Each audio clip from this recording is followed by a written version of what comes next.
On attend un petit peu. Certaines personnes ne sont pas encore arrivées. En attendant, peut-être, hein, je peux dire juste trois mots, Mm. et après tu reprendras la parole pour présenter l'après-midi, pour dire un petit peu ce qui m'a marqué ce matin, mais d'autres pour en relayer en attendant que nous débutions. Puisque là, on va recommencer sur la thématique bien dans la relation aux autres, bien dans la relation. J'ai trouvé que c'était un peu l'idée qui avait traversé tout ce qu'on a fait ce matin, cette idée de relation. D'abord, le fait que la relation est centrale en matière évidemment d'éducation et de formation et que pour apprendre, il faut se sentir bien, on l'a compris ce matin, mais pour enseigner aussi, il faut se sentir bien et que cette réciprocité de la relation est centrale. Et ça, c'est un point qui m'a marqué ce matin. L'autre point, c'était la relation entre les pratiques et la recherche, puisque ce matin, on a vu plein d'initiatives de terrain qui sont tout à fait passionnantes, qui ont été construites pour une partie grâce au savoir, construites ou évaluées grâce au savoir de la recherche. Et c'est ce dialogue qui nourrit à la fois la recherche, qui doit rester ancré sur des pratiques et ne pas être surplombante. Et en fait, c'est comme ça qu'on la conçoit au laboratoire Bonheur. Et puis les pratiques qui peuvent tirer parti, se nourrir de savoir de recherche, bien sûr, en se les appropriant, en les recontextualisant. Et puis, un autre élément aussi sur cette idée de relation. Et là, par exemple, ce qu'on a vu de ce qui est fait à La Réunion m'a semblé tout à fait, comme dans plein d'endroits, hein, mais ça m'a semblé là tout à fait intéressant. Cette idée que l'essentiel pour l'école, c'est d'impliquer tous les partenaires et notamment d'impliquer les familles et du coup de penser cette relation entre les savoirs scolaires qui sont souvent un peu encore trop académiques, on va dire. Et c'est pour ça que c'est très intéressant aujourd'hui d'avoir des CPE et des professeurs de manière à montrer cette transversalité. Donc, relation donc qui m'a semblé au cœur même de ce qui est fait à la Réunion, c'est-à-dire relation entre les savoirs scolaires encore un peu académiques, je disais, puis les savoirs des familles en fait et des élèves. Et du coup cette pluralité de relations, on l'a vu avec la pluralité des langues et des pratiques. Euh, à La Réunion, Lynn a dit ça peut être pareil en Île-de-France, en fait, cette question de nos appartenances culturelles. Mais moi qui habite à Avignon, je peux dire qu'en Provence, c'est la même chose. Et donc, la Réunion nous a montré en creux ce qui caractérise l'ensemble de nos régions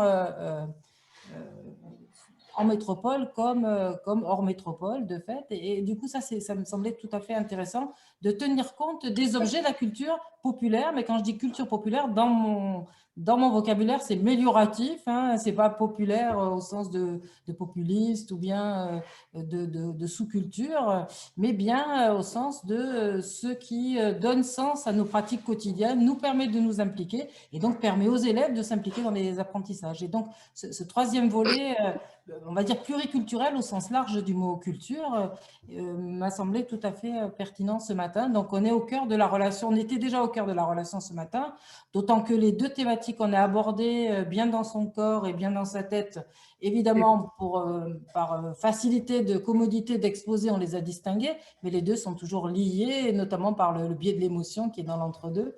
Et donc, ça fait bien le lien avec ce qu'on va aborder cet après-midi autour de la relation et des interventions qu'a prévu François cet après-midi. Oui, oui, cet après-midi, Béatrice, on va donc aborder le bien avec les autres et le bien avec l'environnement. Donc, c'est un petit peu la manière dont on a décidé de chapeauter les différents projets, donc des CPE et des enseignants. Et puis, dans le courant de l'après-midi, on n'a que 2 heures cet après-midi, donc ça va arriver très tôt. Les membres du réseau École du Bonheur Guadeloupe vont nous rejoindre pour nous raconter la manière dont ils ont fait la semaine du bonheur à l'école en Guadeloupe. Il sera 7h45 et pour nous, 13h45. Pour tout vous dire, ce matin, la petite surprise c'est tombé, nous rejoindra peut-être après le Conseil des ministres cet après-midi, c'est Jean-Michel Blanquer qui va passer nous voir, qui est passé nous voir, mais pendant le yoga à l'école. Donc, il est arrivé, il nous a vu faire le yoga et il s'est dit, qu'est-ce que c'est que ça? Il est reparti. Non, c'est pas ça, hein. Il était entre le Conseil de défense et le Conseil des ministres et il a promis bien d'essayer de passer nous dire bonjour. Vous savez que ça fait longtemps qu'il parle de cette notion de bonheur. Et on a avec nous, pour ouvrir les travaux de l'après-midi, une amie que je vois masquée, Aude Amadou, et députée, et Sarah El Haïry, qui est la secrétaire d'État à la jeunesse, à l'engagement. On a des projets, beaucoup de projets sur l'engagement. On a parlé d'engagement scolaire ce matin. Et là, on va avoir beaucoup de projets sur la notion d'engagement. Donc, auprès du ministre de l'Éducation, je sais que vous devez partir assez vite. Donc, est-ce que, Sarah, vous pouvez nous dire quelques mots? Tout le monde se tutoie ici. Alors, Sarah, je te Oui, tutoie très bien. aussi. Est-ce que tu peux nous dire quelques mots de tes missions et puis de ce que tu penses de tout ça? Avec grand plaisir, François. Bah, déjà, pour commencer, bonjour à tous. Et comme c'est la semaine du bonheur à l'école, eh bien, on ne pouvait partager ce temps qu'avec quelqu'un qu'on apprécie. C'est pour ça, en fait, que je suis avec Aude. Du coup, on s'est dit, on va créer notre cellule de bonheur à l'intérieur du ministère pour venir partager avec vous nos engagements et finalement des parcours qui sont liés par la rencontre. C'est pour ça que l'engagement aujourd'hui, le tien, bien sûr, et de tous ceux qui t'accompagnent, mais également des CPE, des enseignants, des acteurs de l'éducation populaire qui font vivre en fait cette recherche du bonheur et qui la rendent beaucoup plus accessible par le fait de permettre à chacun de trouver sa place, ses codes, les outils qui lui permettent finalement d'être acteur et du coup de trouver du sens sont absolument essentiels dans une période où voilà, le monde est bousculé, les familles sont bousculées et ça nous paraissait absolument évident de partager ce moment ensemble parce que c'est grâce à Aude que j'ai fait ta connaissance. Moi, je vais faire un petit clin d'œil. Donc, j'étais également au yoga ce matin, mais après, j'ai dû partir en commission, donc j'étais très zen pour la commission. Donc, voilà, l'idée, c'est de vous faire un petit clin d'œil. François sait très bien toute l'importance que j'accorde à l'école, notamment dans cet ascenseur social, mais qui ne se fait pas que par l'instruction. Donc, moi, je voudrais faire un clin d'œil et un gros merci aux CPE et aux enseignants qui effectivement instruisent, mais ils sont aussi là pour tout l'épanouissement autour de l'enfant et le bien-être. Et je pense que dans la période actuelle, même si j'ai l'importance en temps normal, voilà, c'est très, très important. Et l'épanouissement ne se fait pas que par l'instruction. Et je remercie tous ceux qui ont été à l'initiative de ces projets pour mettre également ces élans de fraternité qui sont importants en avant. Merci Aude et Sarah. Et je pense, alors on entend des bruits d'enfants, c'est magique toute cette journée parce qu'effectivement, comme on est chacun à domicile et avec les enfants à la maison, on a quand même ces enfants qui ponctuent la journée de leur bruit. Quel que soit leur âge. Et c'était important ce message parce que ce qu'on dit souvent aux CPE, aux enseignants, c'est de prendre les marges d'initiative qu'ils ont. On est dans un système qui est extrêmement pyramidal et on leur dit souvent en formation, ne soyez pas écrasés par la hiérarchie. C'est-à-dire que c'est vrai que notre système éducatif, il est très hiérarchisé. On a toujours un peu peur de ce qui va se passer au-dessus de notre tête. Et quand on libère un peu les initiatives, qu'on leur dit, mais vous avez plein de liberté pédagogique et vous êtes soutenus, c'est, je pense, une des clés pour que ça aille mieux sur le terrain. De partir du terrain. Alors, je suis désolé parce que vous êtes rue de Grenelle, mais peut-être que se dire que notre éducation ira mieux quand tous les acteurs, en fait, tout ce million d'enseignants et CPE se diront, on a déjà beaucoup, se le disent, hein, sur le terrain, les choses se passent et c'est ça qui est vraiment essentiel. Je rappelle souvent qu'il y a des pays où le ministère d'éducation n'existe pas ou est très, très récent. Hein.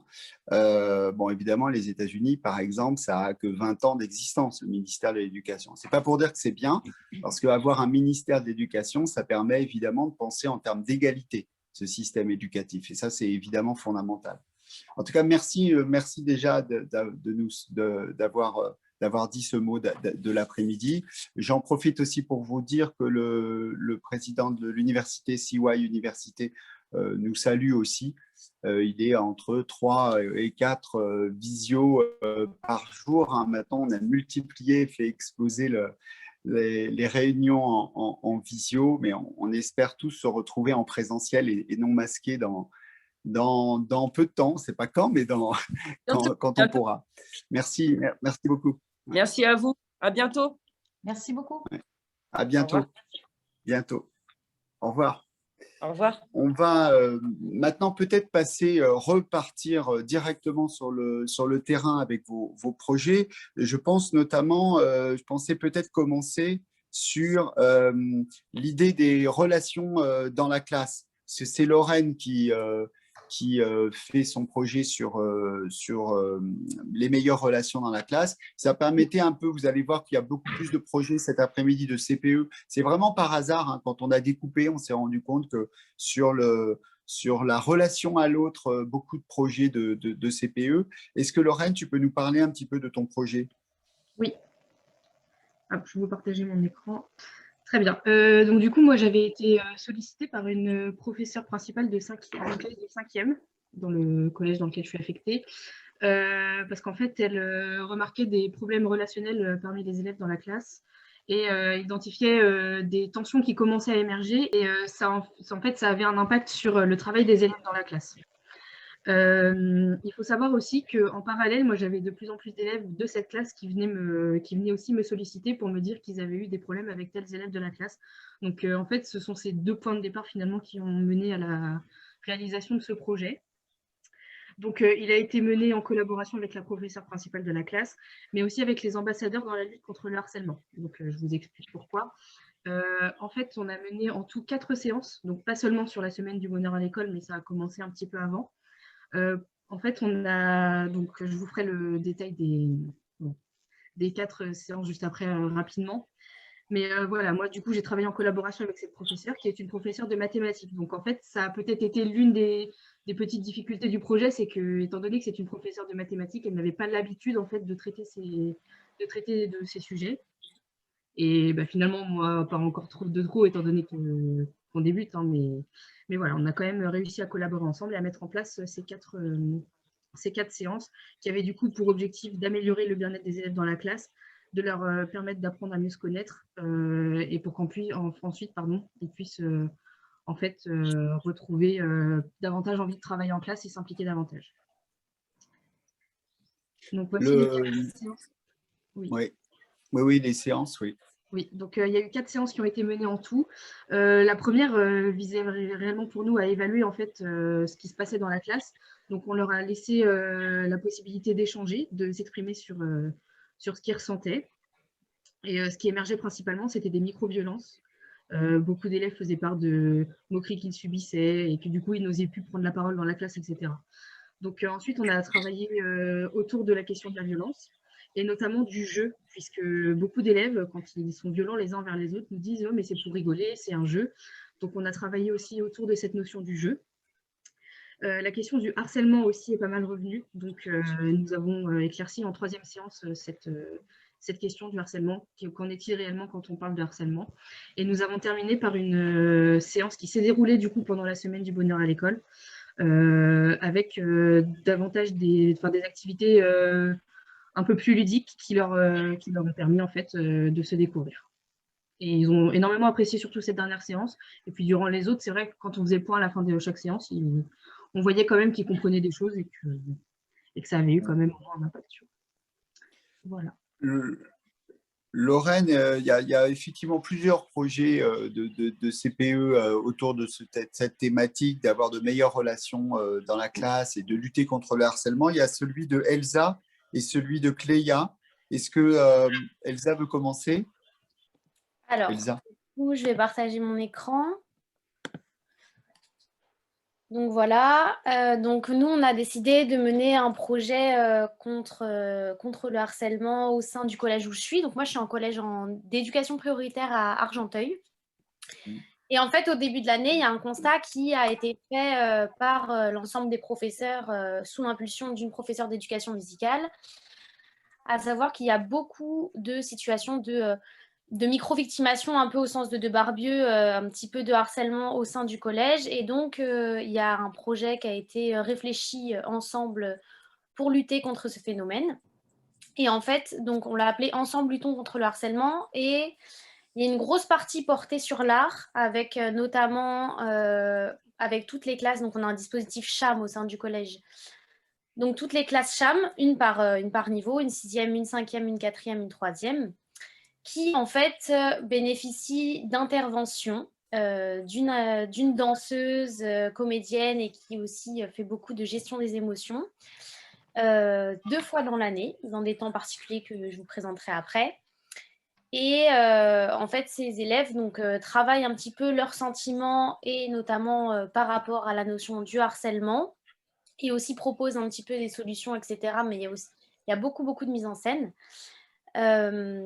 avec elles pour voilà, un peu extérioriser ce qu'ils ressentent et puis aussi pas forcément parler, mais exprimer avec leur corps ce qu'ils peuvent ressentir.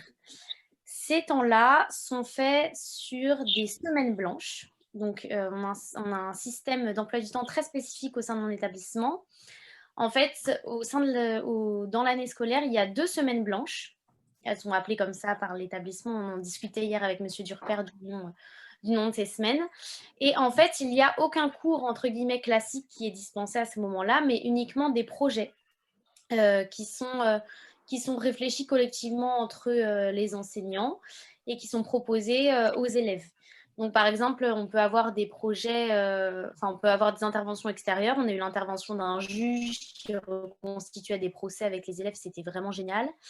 On a des reconstitutions, par exemple, de la COP 21 pour que les élèves se saisissent des enjeux environnementaux beaucoup plus concrètement. Voilà. Et puis, on a ce projet de lutte contre le harcèlement, donc des interventions en danse. Et donc, moi, j'ai décidé de me greffer un peu à ce projet pour l'étendre un petit peu à l'ensemble des classes. Donc là, je vous présente ce qui a été réalisé. Donc, j'ai impulsé la création d'ambassadeurs de lutte contre le harcèlement. Et d'ailleurs, je me suis rapprochée de Cléa, qui prendra la parole juste après, pour un petit peu avoir des idées à savoir comment mettre en place ce projet.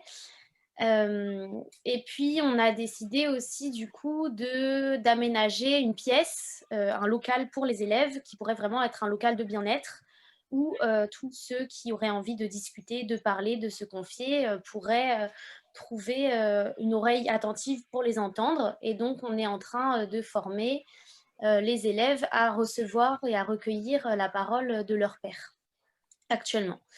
Donc voilà, ça c'est ce qui est en train d'être réfléchi. Et puis sinon, concernant la danse, on a un spectacle qui est prévu, une représentation le 21 mai. Donc on ne sait pas encore si elle pourra se tenir ou non, on espère, mais bon, ça paraît un peu compliqué. Et il y aura aussi l'ensemble des productions réalisées par toutes les classes de l'établissement qui sera présentée ce jour-là. Voilà, puisque l'idée, c'est évidemment que ce projet de lutte contre le harcèlement rassemble. Et c'est vraiment le cas au collège, puisque les professeurs sont extrêmement impliqués. Et donc, c'est très, très positif pour l'instant, ce qui en ressort. Et donc, ce sujet de harcèlement est traité dans beaucoup de matières. Voilà. Merci beaucoup, Elsa.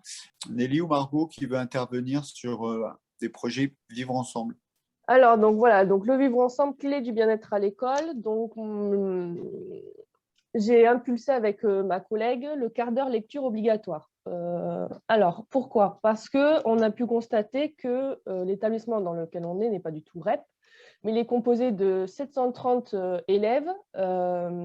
On accueille une SECPA, une ULIS, une UPE2A, et les élèves viennent d'horizons complètement différentes. Donc voilà, il était question du vivre ensemble. Et on a vécu pendant les 2 premiers mois énormément de violences physiques. On était à 3-4 bagarres par jour. Donc il fallait gérer, voilà, toujours, c'était le quotidien, l'urgence. Et on a dit, on ne peut pas faire l'année comme ça, il va falloir qu'on trouve quelque chose qui puisse couper un petit peu et qui puisse rassembler un petit peu les élèves. Donc, ce quart d'heure lecture, on a emmené avec nous l'équipe des AED parce que ce quart d'heure lecture obligatoire se fait sur les temps de permanence. donc à chaque début d'heure, il y a donc un carton d'une trentaine de livres qui est proposé aux élèves. Donc on a des BD, des mangas, des romans. Voilà, l'objectif était de présenter des lectures totalement différentes pour que chaque élève puisse trouver ou retrouver un petit peu des lectures avec lesquelles il peut, enfin, des lectures qu'il aime. Alors, on a aussi travaillé avec le professeur documentaliste parce que voilà, les livres viennent du CDI et c'est aussi un pied pour les élèves pour qu'ils puissent ensuite aller au CDI, découvrir beaucoup plus de lecture et retrouver un petit peu des temps calmes et des lieux où il peut couper un petit peu avec toutes ces violences qui se passent autour de lui toute la journée et se recentrer et sur lui-même, mais aussi sur les apprentissages pour pouvoir repartir ensuite en classe en étant plus calme et en étant apte à écouter le professeur. Et la deuxième partie qui nous intéressait aussi était la promotion de la lecture qui est pour nous super importante parce qu'étant donné la diversité d'élèves qu'on a, tous les élèves n'ont pas accès à des livres, à des BD ou peut-être n'en a pas chez lui ou peu. Donc là, pour le coup, c'était quand même très intéressant de pouvoir proposer cet accès lecture, même s'il était au début obligatoire, à tous les élèves. Donc, ce qu'on a pu noter au bout de, parce qu'on l'a commencé du coup fin octobre, début novembre, donc ce qu'on note mi-février, c'est que le retour des élèves, ce qui leur pose problème, c'est que ça soit obligatoire. Et donc, du coup, il y en a certains qui... ça va être un peu l'esprit de rébellion qui ne vont pas faire ou qui lisent habituellement, mais que là, ils n'ont pas envie parce que on les oblige. Donc, ce qu'on a pensé à long terme, ce qui est en pourparlers et avec l'administration et le professeur documentaliste, c'est de peut-être aménager une salle ou une salle dans la permanence, un espace dans la permanence, un petit peu plus comment dire, je dirais pas cosy, mais disons un petit peu plus propice à la lecture. Et là, ça ne sera plus un quart d'heure obligatoire, mais ça sera quelque chose de facultatif. C'est-à-dire que dans l'heure, on a terminé ses devoirs ou on ne les a pas commencés, on peut aller sur ce petit coin lecture, dans un pouf, sur des chaises qui se balancent, ou voilà, ça va être vraiment aussi la commande de matériel à voir aussi avec la gestion pour pouvoir créer un petit endroit de sérénité, d'épanouissement, et où on coupe avec l'école et avec, voilà, et avec les différents soucis qu'on peut avoir au fil de la journée. Voilà. Voilà pour le quart d'heure lecture. Est-ce que Monsieur le ministre est là? Vous donnez la parole sur cette notion de bonheur à l'école que vous aviez utilisée, je crois, dès la rentrée de l'année précédente. Hein. Je l'ai même utilisé sur le perron du ministère quand je suis arrivé au moment où j'ai été nommé ministre. C'est le premier mot que j'ai utilisé. J'ai dit qu'il y avait plusieurs mots-clés. J'ai dit bonheur, et excellence aussi d'ailleurs, et confiance. Et donc, pour moi, j'aime bien utiliser ce mot de bonheur, quasi synonyme de confiance pour moi.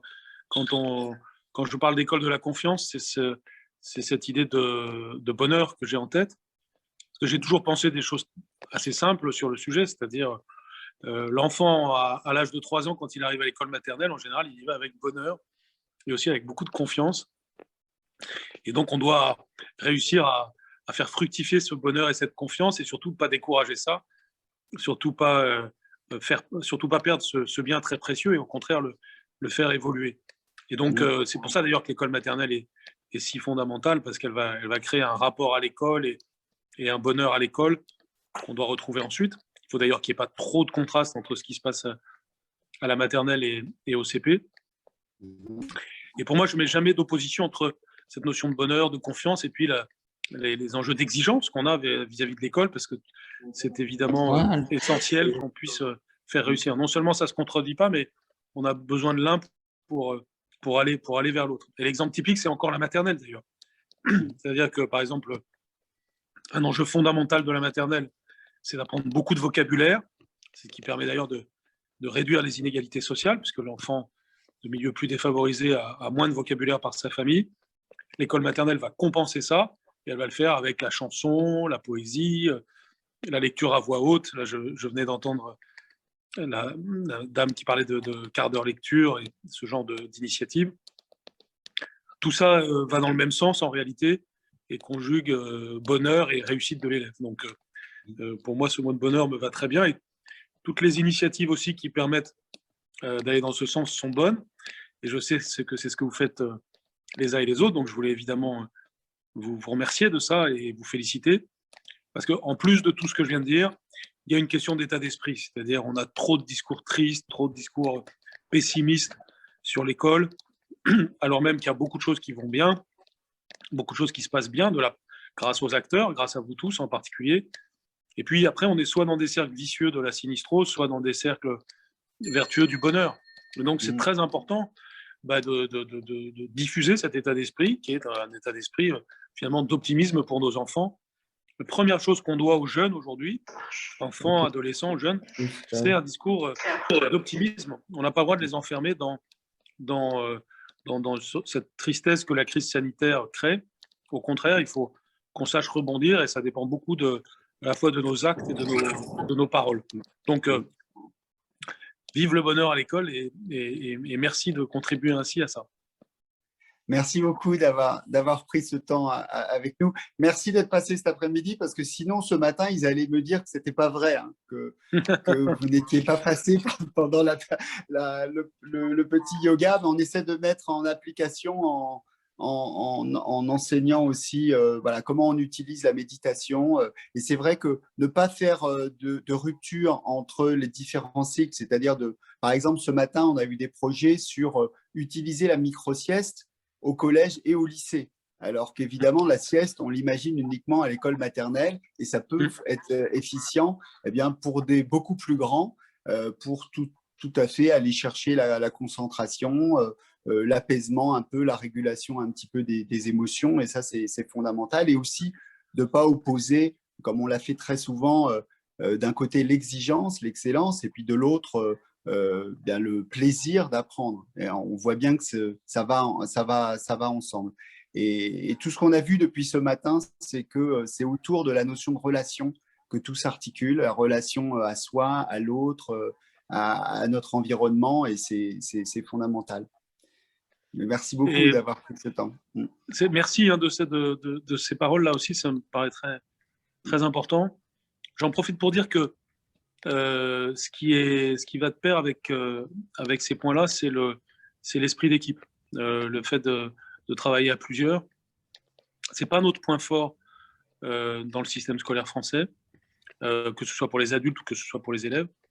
Et le petit ouvrage qu'on a sorti récemment, qui s'appelle Professeur du 21e siècle, que je recommande à tout le monde et qui est issu d'une partie des travaux du Grenelle de l'éducation, insiste énormément là-dessus, c'est-à-dire le fait de créer des logiques d'équipe partout et d'être capable aussi de transmettre aux enfants la logique de coopération et la logique d'équipe qui font partie du bonheur. Et donc, apprendre aussi que réussir, c'est pas tant réussir individuellement, qui bien sûr est important, c'est encore plus de réussir collectivement, fait partie des enjeux du bonheur à l'école. Et donc, et ça vaut aussi pour les adultes d'ailleurs, pour notre capacité à travailler à plusieurs dans une école, dans un collège ou dans un lycée. Et actuellement, une des choses dont je parle beaucoup aussi pour le Grenelle de l'éducation, c'est le bonheur au travail des adultes. Parce qu'il n'y aura pas de bonheur au travail des enfants si on n'a pas réussi aussi le bonheur au travail des adultes. Et ça c'est notre grand défi, puisqu'on est une maison de plus d'1 million de salariés. Donc, on apparaît souvent comme très impersonnel, comme très anonyme, alors même que l'enjeu est qu'on réussisse justement à donner du pouvoir à chacun, une capacité de personnaliser sa carrière et sa vie professionnelle, et de créer de l'esprit d'équipe sur le terrain, avec un effet d'entraînement ensuite sur les élèves. Donc, le bonheur à l'école, c'est le bonheur de tout le monde à l'école, les élèves, mais aussi les adultes. Exactement. Il y a une partie des projets d'ailleurs qui sont dévolus aux enseignants, aux CPE. Et dans la journée, en fait, on a des enseignants et CPE en formation. Et l'objectif, c'était un peu de faire se rapprocher, comme vous avez parlé du travail en équipe, de faire se rapprocher ces deux professions en formation pour qu'ensuite, eh bien, les préjugés des enseignants sur les CPE ou l'inverse, eh bien, ne perdurent pas en se disant, voilà, le CPE, on a peut-être des visions très anciennes un petit peu du CPE. Or, en étant sur des projets, bien, on constate qu'on peut faire travailler ensemble les enseignants et les CPE dès la période de formation.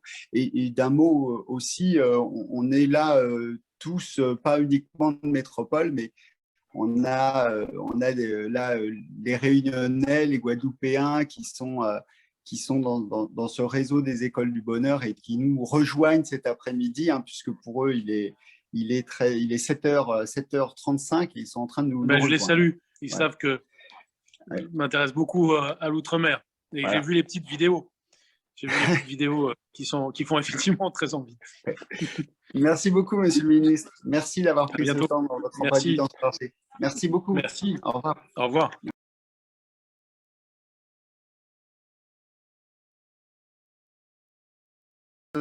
Qui veut passer après Monsieur le Ministre? Je rebondis sur l'intervention de Margot et de Monsieur le Ministre. Oui. Margot nous parlait d'espaces où on pouvait faire des petits poufs, etc. Et effectivement, ça fait partie de ce qu'on appelle les espaces innovants. Et nous, dans le collège, donc le collège des Touleuses, on travaille sur un appel à projet éducatif innovant, APEI, financé par notre département. Et c'est un travail d'équipe d'ailleurs, et on y prend beaucoup de plaisir. On se base sur les besoins des élèves, on les enquête, on leur pose des questions, comment vous aimeriez apprendre. Et du coup, ça nous permet aussi d'imaginer une classe différente, avec des mobiliers différents, des poufs, des ballons, s'asseoir sur des ballons, des chaises qui tournent, etc. Et même, dans la petite innovation, et pour faire le lien avec ce qui va venir derrière, c'est pourquoi ne pas faire cours dehors. Donc des espaces innovants aussi, l'école dans la nature. Anne-Claire, c'est exactement des pistes qui sont passionnantes. Alors, je vois qu'on parle de classes flexibles. Effectivement, réfléchir sur les espaces. Et puis, on a commencé sur l'idée du corps, sur comment on est à l'école. Là, je ne sais pas comment vous êtes chez vous. Moi, j'ai ma cravate comme ça. Mais comme je suis à l'aise, je suis en savate. Hein. Je suis en savate. J'ai pas mis et je ne sais pas combien d'entre vous ont des chaussures. Je pense que la plupart, comme vous êtes chez vous, vous êtes en savate. Eh bien, pourquoi à l'école, on ne pourrait pas imaginer une manière d'être plus confortable dans ses baskets, hein, parce qu'on est toute la journée à l'école et ne serait-ce que, je sais qu'il y a des initiatives, j'ai vu plusieurs d'entre vous qui ont dit on essaie de penser aussi à ça, parce que ce sont des petites choses qui font qu'au quotidien, on est tout simplement mieux à l'école et mieux pour apprendre. Merci beaucoup pour ce témoignage et donc à bientôt parce que tu dois partir. Peut-être aller alors sur le projet de Mélanie, puisqu'on parle aussi de l'environnement et des espaces qui s'appelle Fleuris ton collège. Elle est là, Mélanie Billard? Oui, je suis là. Fleuris ton collège. Oui. Alors, où ça en est, Fleuris ton collège? J'ai pu... Ça avance doucement. On aurait dû commencer à faire des plantations, là, concrètement. Mais du coup, voilà, tout est décalé. Mais on avance sur le deuxième projet qui est mené. En fait, c'est un projet plus complet avec les éco-délégués. Donc, il y a un deuxième axe qui est aussi avec le recyclage. Et on avance un peu sur le recyclage et sur la formation aussi, la formation des éco-délégués. Oui, j'ai pu assister à une des journées, enfin c'était une heure de formation, hein, c'est la deuxième ou la troisième séance. Oui, c'est ça, voilà, troisième, je crois. Oui. Où on a travaillé un petit peu. Qui s'implique autour de cette idée de communauté autour d'un jardin, autour de plantation. Voilà, donc on devait avancer et puis j'espère que là, au retour, on pourra quand même faire quelques quelques petites plantations pour, voilà, c'était leur demande. En fait, cette année, on a installé les éco-délégués sur l'établissement, c'était nouveau. Et donc, dans leur souhait de projet écologique, il y avait beaucoup de projets, enfin beaucoup de souhaits autour de planter des arbres, planter des fleurs, faire un potager. Donc, du coup, voilà, on a relevé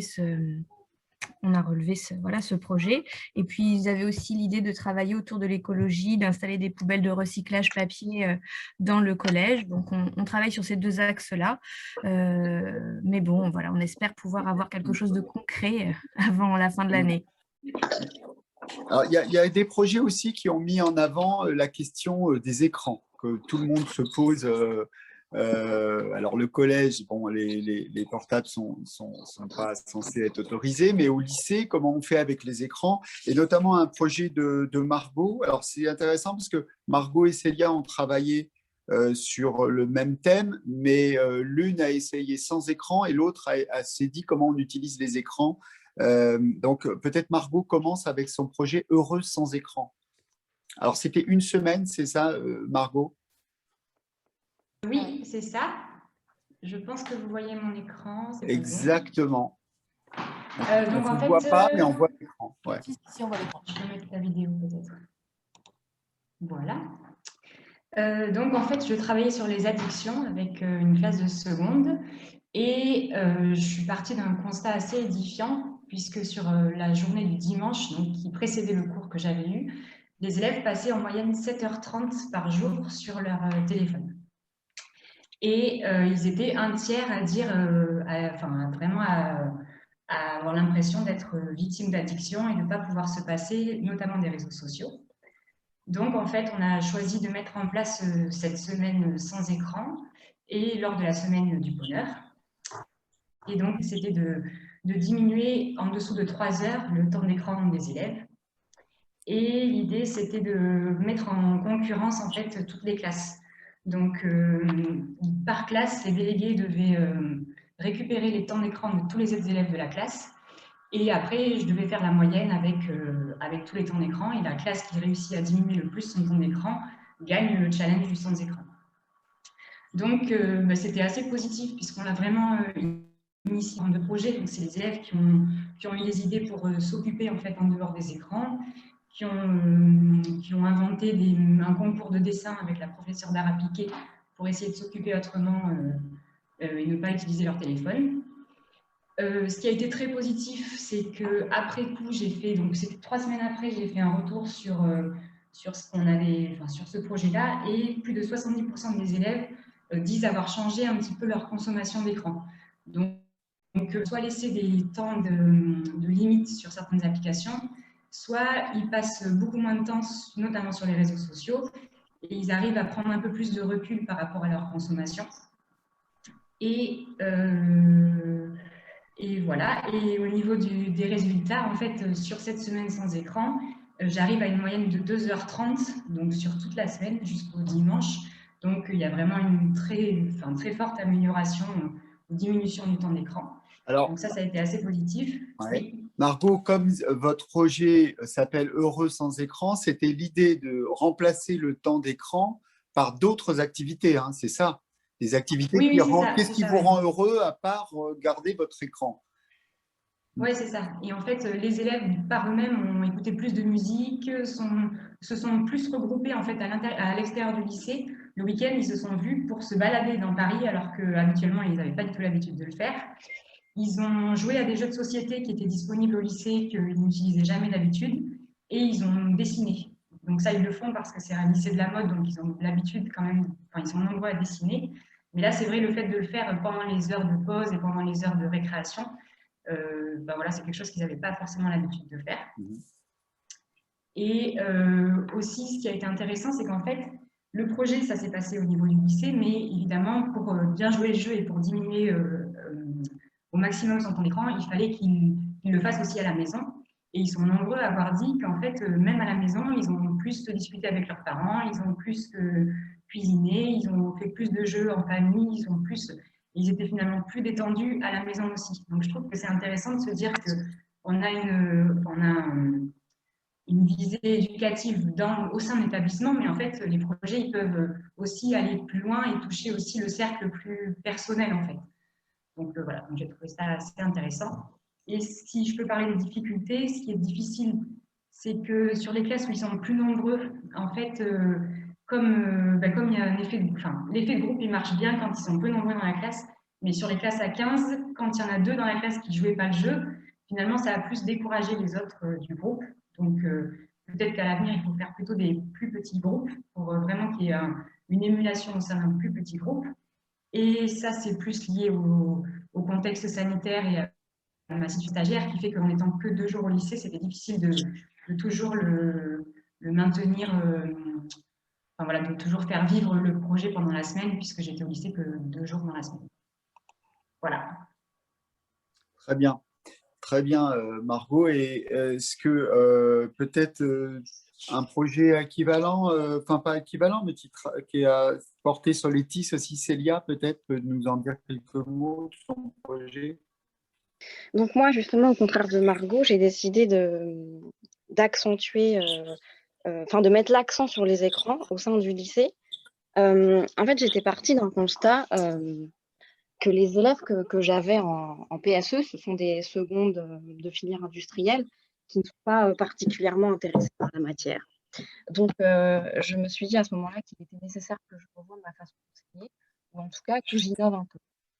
Donc, pour ce faire, je me suis appuyée des outils qu'ils connaissaient, donc par exemple leur téléphone, tout ce qui concerne les technologies, et je les ai exploités.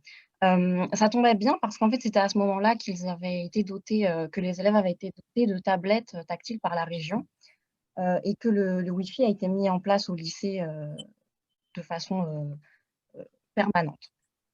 Alors, ce que j'ai fait, en fait, c'est que j'ai constitué des îlots de 3-4 élèves.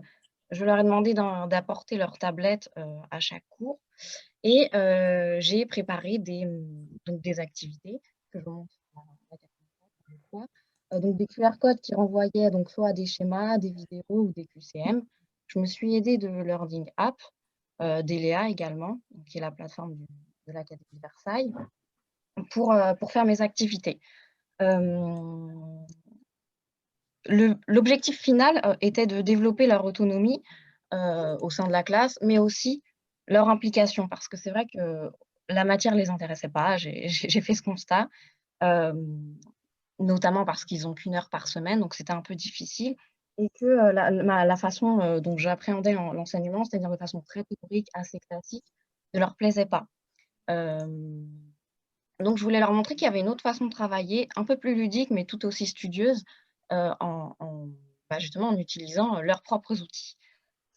Voilà, quoi d'autre? Oui, alors j'ai vu des avantages, des bénéfices à ce projet, notamment le travail de groupe. Certains élèves se sont vraiment révélés, se sont bien plus exprimés au sein d'un petit groupe, donc des îlots, que dans la classe entière. Le groupe classe peut faire peur à certains élèves et j'ai vu que certains se sont révélés, donc c'était assez positif. J'ai vu moins de bavardage, bien que ce soit un peu compliqué parce que le travail de groupe favorise forcément la discussion. Il y a plus de participation volontaire aussi, et j'insiste sur le mot volontaire, notamment lors de la correction, parce qu'en passant dans les rangs, en fait, j'aiguillais les élèves sur les bonnes réponses. Enfin, je les aiguillais, je leur expliquais où ils avaient tort et je les aiguillais vraiment pour les réponses. Du coup, lors de la correction, ils étaient sûrs d'avoir la bonne réponse et n'hésitaient pas à participer. Ça a donné lieu d'ailleurs à une certaine compétition. Ce n'était pas voulu de ma part, mais ça s'est fait assez naturellement. Et chaque groupe, en fait, voulait être le premier à terminer l'activité. Donc voilà, ils ont plutôt vu ça comme un jeu. À cause du confinement, je n'ai pas pu voir les effets sur le long terme, mais en tout cas, je trouve que c'était en bonne voie. Après, c'était peut-être l'excitation de la nouveauté qui les a fait très intéressés. Quoi qu'il en soit, je verrai avec le temps. Voilà. J'ai vu un autre bénéfice aussi, c'était ma réduction de papier. Ce n'était pas l'objectif principal, mais ça s'est vérifié. J'ai utilisé beaucoup moins de papier, donc c'était plutôt positif. Eh oui. Voilà. Peut-être, merci beaucoup. Peut-être un mot de Jean-Louis sur les centres de culture et de connaissances, qui connaît bien le sujet et qui a écrit également un ouvrage sur le bonheur à l'école. Voilà, je disais merci François. Je voulais juste intervenir sur les centres de culture et de connaissances parce que juste avant que le ministre parle, c'est Margot, je crois, qui a parlé du quart d'heure lecture et elle a évoqué un certain nombre de lieux et de projets divers. Elle a évoqué un thème que d'ailleurs j'aime pas trop, les salles de permanence, parce que je sais pas trop bien ce que c'est aujourd'hui. Et on a introduit il y a presque 10 ans maintenant cette notion de centre de culture et de connaissances pour justement faire qu'il y ait une collaboration plus forte entre les professeurs documentalistes et puis les CPE et les autres professeurs. Essayer de changer un peu les espaces, créer un climat un peu différent, faire disparaître cette notion d'espace un peu isolé, chacun dédié à une fonction. Et je trouvais que l'initiative était très, très intéressante. Et c'est simplement renvoyer à un ouvrage qui a été fait il y a une petite dizaine d'années, qui s'appelle le Vademecum, des centres de culture et de connaissances. C'est très facile à trouver, Vademecum, centre de culture et de connaissances. On trouve ça sur Eduscol. Il aurait dû être actualisé, il n'a pas été encore. Il a d'ailleurs une préface de Jean-Michel Blanquer, qui était à l'époque, non pas ministre, mais DG ESCO. Voilà, je voulais juste dire ça, et puis dire de manière générale que je suis absolument ébloui par la variété, la diversité et la richesse des témoignages qu'on a depuis ce matin. C'est absolument extraordinaire. Vive le bonheur. Merci beaucoup. Donc Stécie, toi, tu as fait un projet sur les règles du respect. Et puis après, je compte sur un CPE quand même pour intervenir. Peut-être Étienne sur l'inclusion scolaire des élèves allophones. Alors d'abord, Stécie. Oui, alors moi, j'ai fait un projet donc, qui s'appelle les règles du respect. Donc, c'était auprès de 24 élèves en BTS économique, sociale et familiale dans un lycée à Nanterre, au lycée Joliot-Curie. Donc, en fait, je suis partie d'un constat. Mes élèves étaient étudiantes, donc en BTS, mais en lycée. Donc, en fait, elles avaient ce sentiment d'être traitées comme des lycéennes et non comme des étudiants et de ne pas avoir, en fait, les mêmes, on va dire, libertés que leurs camarades qui suivaient un cursus post-bac, mais en faculté. Donc, j'étais partie de ce principe-là et elle se sentait souvent très mal à l'aise avec ce principe-là. Donc, je me suis dit, en quelle mesure, en fait, la mise en place de règles scolaires avec les élèves pouvait favoriser leur bien-être. Donc, j'étais partie sur 2 hypothèses. Donc, que la mise en place des règles collectives des règles avec les élèves, avec cette mise en place collective, ils auront un sentiment de bien-être. Et que cela tient au fait que les règles ne leur sont pas imposées par l'enseignant, mais mises en place par eux et avec eux. Donc, pour ce faire, j'ai fait plusieurs questionnaires. Donc, d'abord, j'ai fait un premier questionnaire avant la mise en place des règles. Donc, et un questionnaire aussi après la mise en place des règles. Et j'ai fait 2 entretiens. Donc, un entretien avant et un entretien après. Donc, les règles que les élèves ont mis en place, elles étaient diverses. Donc déjà, au niveau de mes recherches, j'avais fait des recherches sur la méthode Freinet et les invariants qui disaient que nul n'enfant, pas plus que l'adulte, n'aime être commandé d'autorité et que nul n'aime tourner à vide, agir en robot, c'est-à-dire faire des actes, se plier à des pensées qui ne sont pas inscrites dans des mécanismes auxquels ils ne participent pas. Donc, j'étais partie un peu de ce principe-là. Et donc, les règles que les élèves avaient choisi de mettre en place, il y avait des règles au niveau du retard, au niveau du téléphone, au niveau des pauses, etc. Donc, on a changé ces règles-là. On les a mis en place pour plusieurs cours. Bon, malheureusement, on n'a pas pu le faire autant de cours que je le souhaitais avec le fonctionnement qu'on a maintenant avec le fonctionnement distanciel. Et donc, les retours que j'ai eus, c'est que la plupart des élèves ont apprécié. Moi, j'avais un peu peur qu'elles me proposent des règles qui étaient farfelues, des choses que je n'aurais pas pu réaliser, mais en fait, elles ont été très réfléchies là-dessus et c'était des règles vraiment intéressantes. Donc, comme j'ai dit, au niveau du retard, donc avant, dans mon lycée, donc, une fois que les élèves sont en retard, elles doivent attendre la 2e heure pour pouvoir intégrer la classe. Et donc, ça générait chez elles un stress auquel moi, je n'avais pas pensé forcément. Et donc, ce qui est ressorti, c'est que la mise en place des règles, en fait, leur a permis d'être moins stressées. Donc, elles n'avaient pas ce stress du retard, car elles savaient que je les accepterais en cours malgré tout. Ça leur a aussi... elles ont aussi relevé elles ont parlé de bienveillance. Voilà. Donc, moi, je ne pensais pas que ça allait entraîner chez elles un sentiment de bienveillance, mais elles ont dit que le fait que je leur accorde cette confiance-là de pouvoir mettre en place les règles, en fait, elles ont pris cela comme de la bienveillance qui leur était accordée. Et donc, elles ont pris cela aussi comme une marque de confiance. Et il y a eu cette différence-là qui a fait qu'elles avaient beaucoup plus confiance en moi. Et en fait, la classe était beaucoup plus apaisée, en fait. Donc, j'ai vraiment pu faire des cours d'une manière apaisée. Elle osait me poser plus de questions qu'au premier semestre. Elle venait plus vers moi. Elle communiquait beaucoup plus parce que, justement, il y avait eu cette mise en place des règles qui avait fait entraîner, en fait, un sentiment de confiance d'elle envers moi et de moi aussi envers elle. Après, il y a eu aussi une remarque au niveau de la cohésion de groupe. Donc, en fait, le fait de mettre les règles en place ensemble, en fait, et que chacun puisse donner son avis, en fait, ça a entraîné une cohésion de classe. Donc, ça, elles ont apprécié aussi. Et voilà, c'était à peu près les retours que j'avais. Donc, moi, si je devais donner un conseil à des personnes qui souhaitent mettre en place ce genre de projet, il ne faut vraiment pas avoir peur, en fait, parce que ne pas avoir peur en fait du changement. Parce que c'est vrai que les règles ont changé.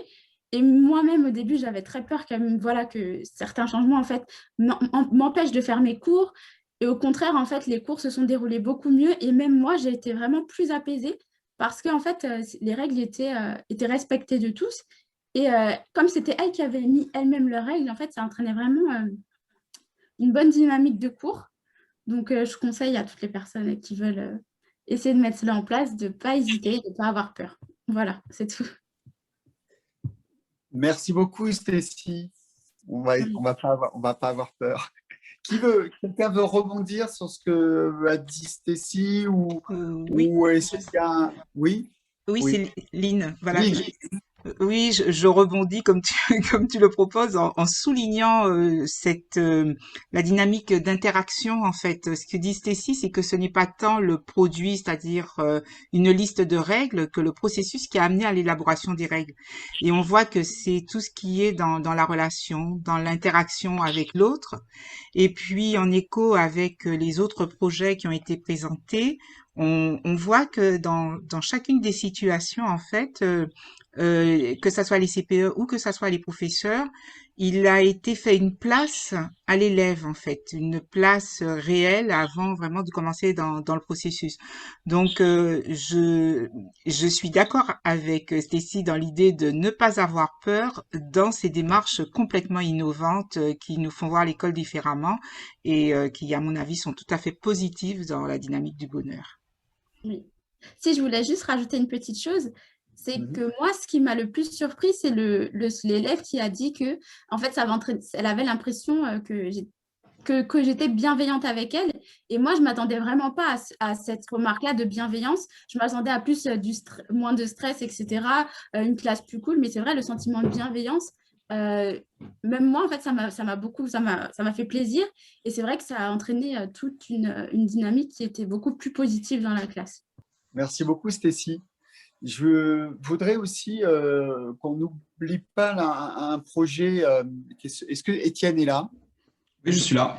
Parce que Étienne, il s'est intéressé aux élèves allophones qui sont nouvellement arrivés en France. Et là, la problématique du bien-être, elle est vraiment particulière parce qu'il faut imaginer un élève qui arrive, un enfant ou un adolescent qui arrive en France, qui ne s'exprime pas le plus souvent en français, qui est souvent très, très perdu. Et là, cette problématique, vraiment, elle est vraiment essentielle parce que s'il ne se sent pas bien, tout peut être bloqué pour le reste de sa vie. Est-ce que tu peux nous expliquer un peu, Étienne, ton projet? Oui, exactement. Alors, mon projet, il prend place dans un collège du 91, donc dans l'Essonne. Un collège qui a la spécificité de posséder une unité pédagogique pour les élèves allophones arrivants. Donc, ce sont un public un peu particulier, comme vous l'avez dit, M. Durper, c'est un public composé d'élèves venant de systèmes éducatifs étrangers qui ont des niveaux scolaires hétérogènes. Certains même n'ont jamais été scolarisés auparavant. Et donc, ils sont intégrés directement dans l'école française, dans des classes ordinaires, donc de la 6e à la 3e. Et ils participent également chaque semaine à des cours de français langue seconde dans une classe spécifique qui est donc cette UPE 2A. Donc, c'est un public qui a des besoins éducatifs particuliers et qui a aussi une richesse à apporter aux autres élèves qui provient de leur culture étrangère et de leurs origines sociales et ethniques, qui peuvent être parfaitement une occasion pour tous les autres élèves de l'établissement de s'enrichir de toutes ces richesses. Donc, les objectifs du projet que j'ai essayé de mener dans l'établissement, ils se fondent très spécifiquement sur l'intégration des élèves allophones dans l'établissement, en visant d'une part à améliorer leur expérience de l'école, pour faire face notamment à un phénomène que les élèves allophones vivent souvent en établissement scolaire français, c'est le phénomène de la liminalité. Donc ce phénomène, on le connaît davantage en application par rapport à d'autres publics qui sont des enfants en situation de handicap, mais qui peut également s'appliquer à d'autres élèves à besoins éducatifs particuliers. Donc, ça consiste simplement dans un sentiment, celui de se sentir à la fois inclus dans le système éducatif français, puisqu'ils participent à toutes les activités proposées à l'école, ils partagent la cour de récréation, ils mangent également à la cantine, ils côtoient les autres élèves, mais ils se sentent néanmoins souvent exclus parce qu'ils sont issus d'une autre culture, parce qu'ils sont issus d'un autre système éducatif et dont ils ne maîtrisent pas forcément tous les codes. Donc, un axe important de ce projet, ça a été d'améliorer leur expérience de l'école et leur rapport aux autres élèves, tout en ne négligeant pas l'autre part importante de l'UPE2A, qui consiste à travailler leur maîtrise de la langue française. Pour cela, nous avons mené un projet en étroite coopération avec la référente de la classe UPE2A, qui est une professeure de français langue seconde, qui nous a été d'une aide très importante, mais également avec l'ensemble de l'équipe de vie scolaire, les assistants d'éducation y compris.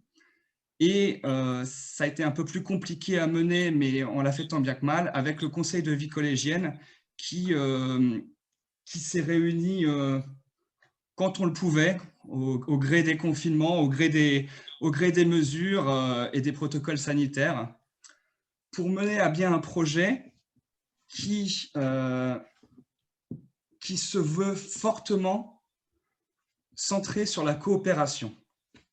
Donc, pour cela, l'idée principale, c'est de mener un projet coopératif en faisant intervenir les élèves en coopération, à la fois dans des lieux et à des moments de la vie scolaire. Donc, ça a commencé avec la première session de vacances, où nous avons organisé une école ouverte. Et pendant cette école ouverte, l'idée était d'inviter un maximum de familles d'élèves allophones à venir participer à un repas collectif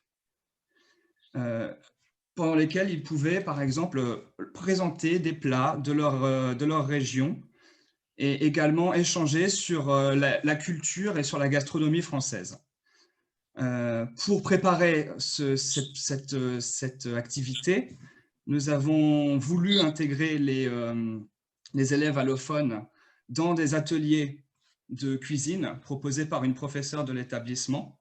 Malheureusement, c'est là aussi une limite de ce projet, c'est que les ateliers impliquant un brassage des élèves ont été mis en suspens cette année, malheureusement. Donc, une partie de la cohorte des UPE2A n'a pas pu y participer. Donc voilà, pour résumer, la plus-value de ce projet, c'est vraiment de mettre les élèves en coopération dans toutes les étapes du projet, de la définition des objectifs à la mise en œuvre et à l'élaboration des actions collectives.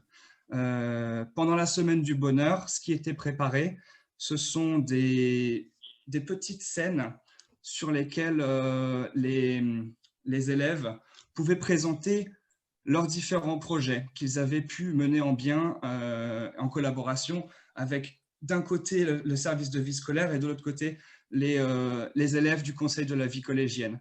On avait pensé à faire une interview d'un adulte de l'établissement par plusieurs élèves UPE2A et également, en lien avec la chorale de l'établissement, écrire une chanson originale dans plusieurs langues qu'ils auraient pu faire profiter à tout le monde pendant cette semaine du bonheur. Malheureusement, le contexte sanitaire ne nous a pas permis de le faire, mais c'était en tout cas l'idée de travailler main dans la main, tous ensemble, pour mieux faire vivre l'école à ces élèves si particuliers et néanmoins importants. Voilà. Merci beaucoup Étienne pour ce projet. Et alors, si vous le voulez bien, on reprendra les projets parce que je vois qu'il y a quand même encore des projets. Je n'ai pas donné la parole notamment à tous les CPE, mais on va, parce que je vois qu'il est 8h10. 8h10 parce que évidemment j'ai le décalage horaire dans la tête, il est 8h10 en Guadeloupe. Donc on va accueillir nos collègues CPE, enseignants, chefs d'établissement du réseau École du Bonheur Guadeloupe qui ont fait la semaine du bonheur à l'école également avec une semaine de décalage. Est-ce que par exemple Delphine est là? Alors Delphine a particularité, Delphine Lauricella, c'est la responsable des écoles du bonheur Guadeloupe et elle est avec sa classe. Alors, je disais ça manque d'élèves tout à l'heure, mais là normalement on devra avoir tous les élèves du collège Saint-Jean-Perse. Est-ce que Delphine, tu nous entends? Oui, je vous entends. Alors, attendez, parce qu'on est dans la salle Zen, voilà, donc on est par terre. Les élèves arrivent au fur et à mesure et en attendant que la classe s'installe, je vous présente Kim, Grégory et Paulin qui vont vous parler de la salle Zen et de la semaine du bonheur. On a Emmanuelle Sanchez, enseignante, qui est depuis chez elle, parce qu'avec les distanciations, il faut faire avec. Bonjour. Et ma classe, voilà. Et ma classe s'installe là. Je les laisse s'installer et je laisse parler les élèves. Très bien. Alors, je crois qu'on a Kim. Kim, c'est ça, qui est en 4e? Oui. On vous voit. Est-ce que tu peux nous expliquer un peu, Kim, le principe de la salle Zen? Est-ce que tu peux nous en dire quelques mots? D'accord. Donc, la salle, on a inauguré la salle Zen dans le cadre de la semaine du bonheur parce qu'il est vrai qu'il y a certains élèves qui ont besoin de se reposer, d'autres ont besoin de lire et de dormir. Et c'est important pour eux car avec les cours de 7h à 17h, c'est compliqué. Donc, on a décidé de faire une salle Zen afin que les élèves puissent se reposer et lire et écrire. Très bien. Et je sais que tu es avec Grégory qui est en 3e, c'est ça? Oui, c'est ça, exactement. Et Grégory, est-ce que tu peux nous expliquer un peu, est-ce que tu vois déjà des effets un peu sur, de la classe Zen sur le fait de se sentir mieux quand tu as un cours de maths, par exemple, qui va arriver? Est-ce que le fait d'aller dans cette salle, ça provoque des choses qui font que voilà, plus de concentration ou c'est quoi les effets un peu de cette salle? Je n'ai pas encore eu la chance de réellement l'utiliser, mais la mise en place d'autres activités comme la sophrologie dans le collège nous a permis, juste avant l'oral de stage, on avait à faire après notre stage, nous a permis de justement se relaxer. Et cette salle aura le même but, la même finalité. Avec son environnement, sa musique, son calme de manière générale, elle va nous permettre de mieux justement appréhender les nouveaux cours, les évaluations, les leçons, et de manière générale, de mieux travailler. Merci beaucoup. Et c'est Paulin qui est avec vous, hein, c'est ça? Oui. Paulin, est-ce que tu peux rajouter quelques mots? Oui, justement, ils ont à peu près tout dit, mais c'est vraiment intéressant. Si par exemple, nous avons des évaluations, c'est pas évident de réviser avec tout ce bruit dans le collège. Donc cet endroit va nous permettre de nous poser pour pouvoir bien apprendre, réviser. Et justement, c'est ce que je trouve très intéressant. D'accord. Est-ce que je peux vous proposer, les enfants, là, de faire une séance de yoga que Véronique va faire pour l'ensemble, pour vous et puis pour l'ensemble des participants. Véronique? Oui, alors là, je suis très impressionnée. Ça me rappelle des souvenirs parce que j'ai longtemps enseigné en collège. Mais alors, voilà, faire une petite séance de yoga avec des collégiens aussi loin, c'est vraiment une grande première. Alors, je vais vous proposer une toute petite séance parce qu'il y a beaucoup de projets et je ne veux pas prendre trop de temps. Et du coup, j'ai pensé à un rituel que j'ai pratiqué en collège pendant des années et qui va bien, il me semble, avec cette journée tout en contraste là que l'on vit actuellement aujourd'hui. Et voilà. En fait, quand on arrive en classe, on nous demande de nous tenir droit souvent, et puis alors on est tout raide comme ça, et souvent on a parlé de la fatigue, on est un peu avachi. Et puis quand on est ado, hein, je crois, souvent on est dans des contrastes aussi. Tout va bien, c'est super, ou alors ah là là, c'est la catastrophe. Voilà. Donc parfois on a du mal à trouver un équilibre entre les deux. Alors, donc, je vous propose l'exercice. Ça s'appelle chips écran, super stressé, prêt à apprendre. Alors, super stressé, on est contracté, on serre les poings, on monte les épaules, voilà, on est tendu vers l'avant. Ça, c'est quand le prof nous dit fais attention. Voilà, on est contracté. Oh là, qu'est-ce qui va se passer? Après, chips écran, c'est quand on s'avachit. Ah, on est complètement avachi, le dos est tout rond, la tête est penchée, voilà. On est tout mou. Et puis, à nouveau, il faut faire attention. Hop, super stressé. Voilà. Contractez bien les poings, les bras. On peut même faire une grosse grimace. Voilà. Et hop. Évidemment, chips écran. Hop, on est avachi comme si on tenait notre téléphone portable là, sur nos genoux, complètement avachi. Et on va le faire encore 2 ou 3 fois. Hop, contraste, super stressé, chips écran. Et encore, super stressé et un petit peu plus doucement. Voilà, on remonte, on monte les épaules, on contracte un petit peu moins. Et hop, on arrondit le dos. Voilà, mais un peu plus doucement. On arrondit le dos, la tête, elle tombe toute molle, toute relâchée. Et puis à nouveau, on va redresser, on contracte un peu, mais vraiment pas beaucoup. Mais on est encore un peu contracté quand même. On est un peu stressé encore. Et puis, hop, on arrondit encore un petit peu le dos, mais on s'avachit un petit peu moins. Et puis maintenant, on va se mettre en position prêt à apprendre. Alors là, chacun, hop, on va trouver exactement la bonne posture. On n'est pas trop stressé, pas trop tendu, on n'est pas non plus avachi.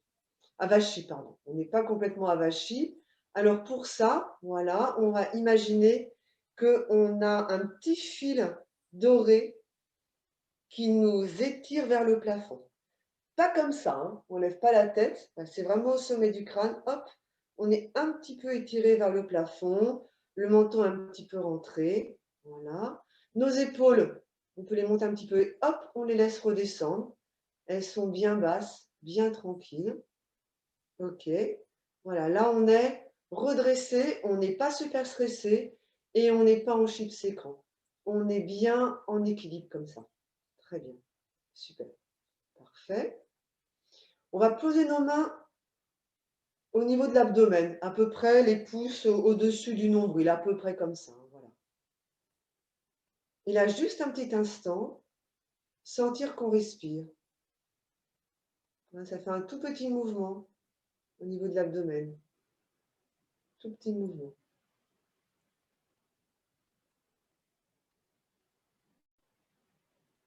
Voilà, continuez. Sentez que vous respirez. Voilà, ça respire. Même avec les masques, on respire. Petite respiration, mais on respire quand même. Ok, et puis maintenant, nous allons reprendre Le petit enchaînement qu'on a fait ce matin, mais que certains vont découvrir, simplement pour reprendre les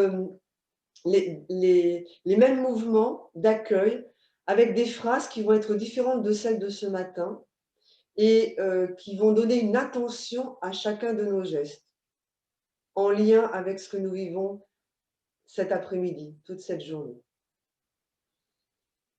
Alors, on y va. On s'étire. Hop, on lève les bras. On s'étire, on est bien grand. On est très, très grand. Et on relâche. On grandit. On grandit parce que on accueille, on reçoit. Toute la journée, on reçoit. On reçoit des nouvelles idées, des nouveaux projets qui viennent nous nourrir, qui nous donnent de la force que l'on partage. On grandit, inspire.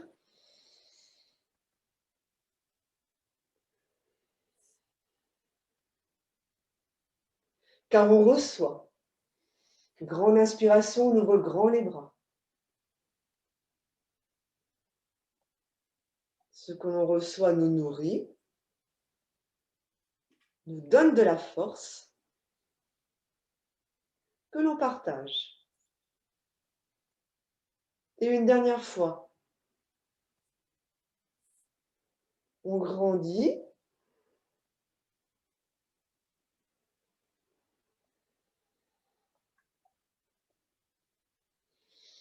On reçoit,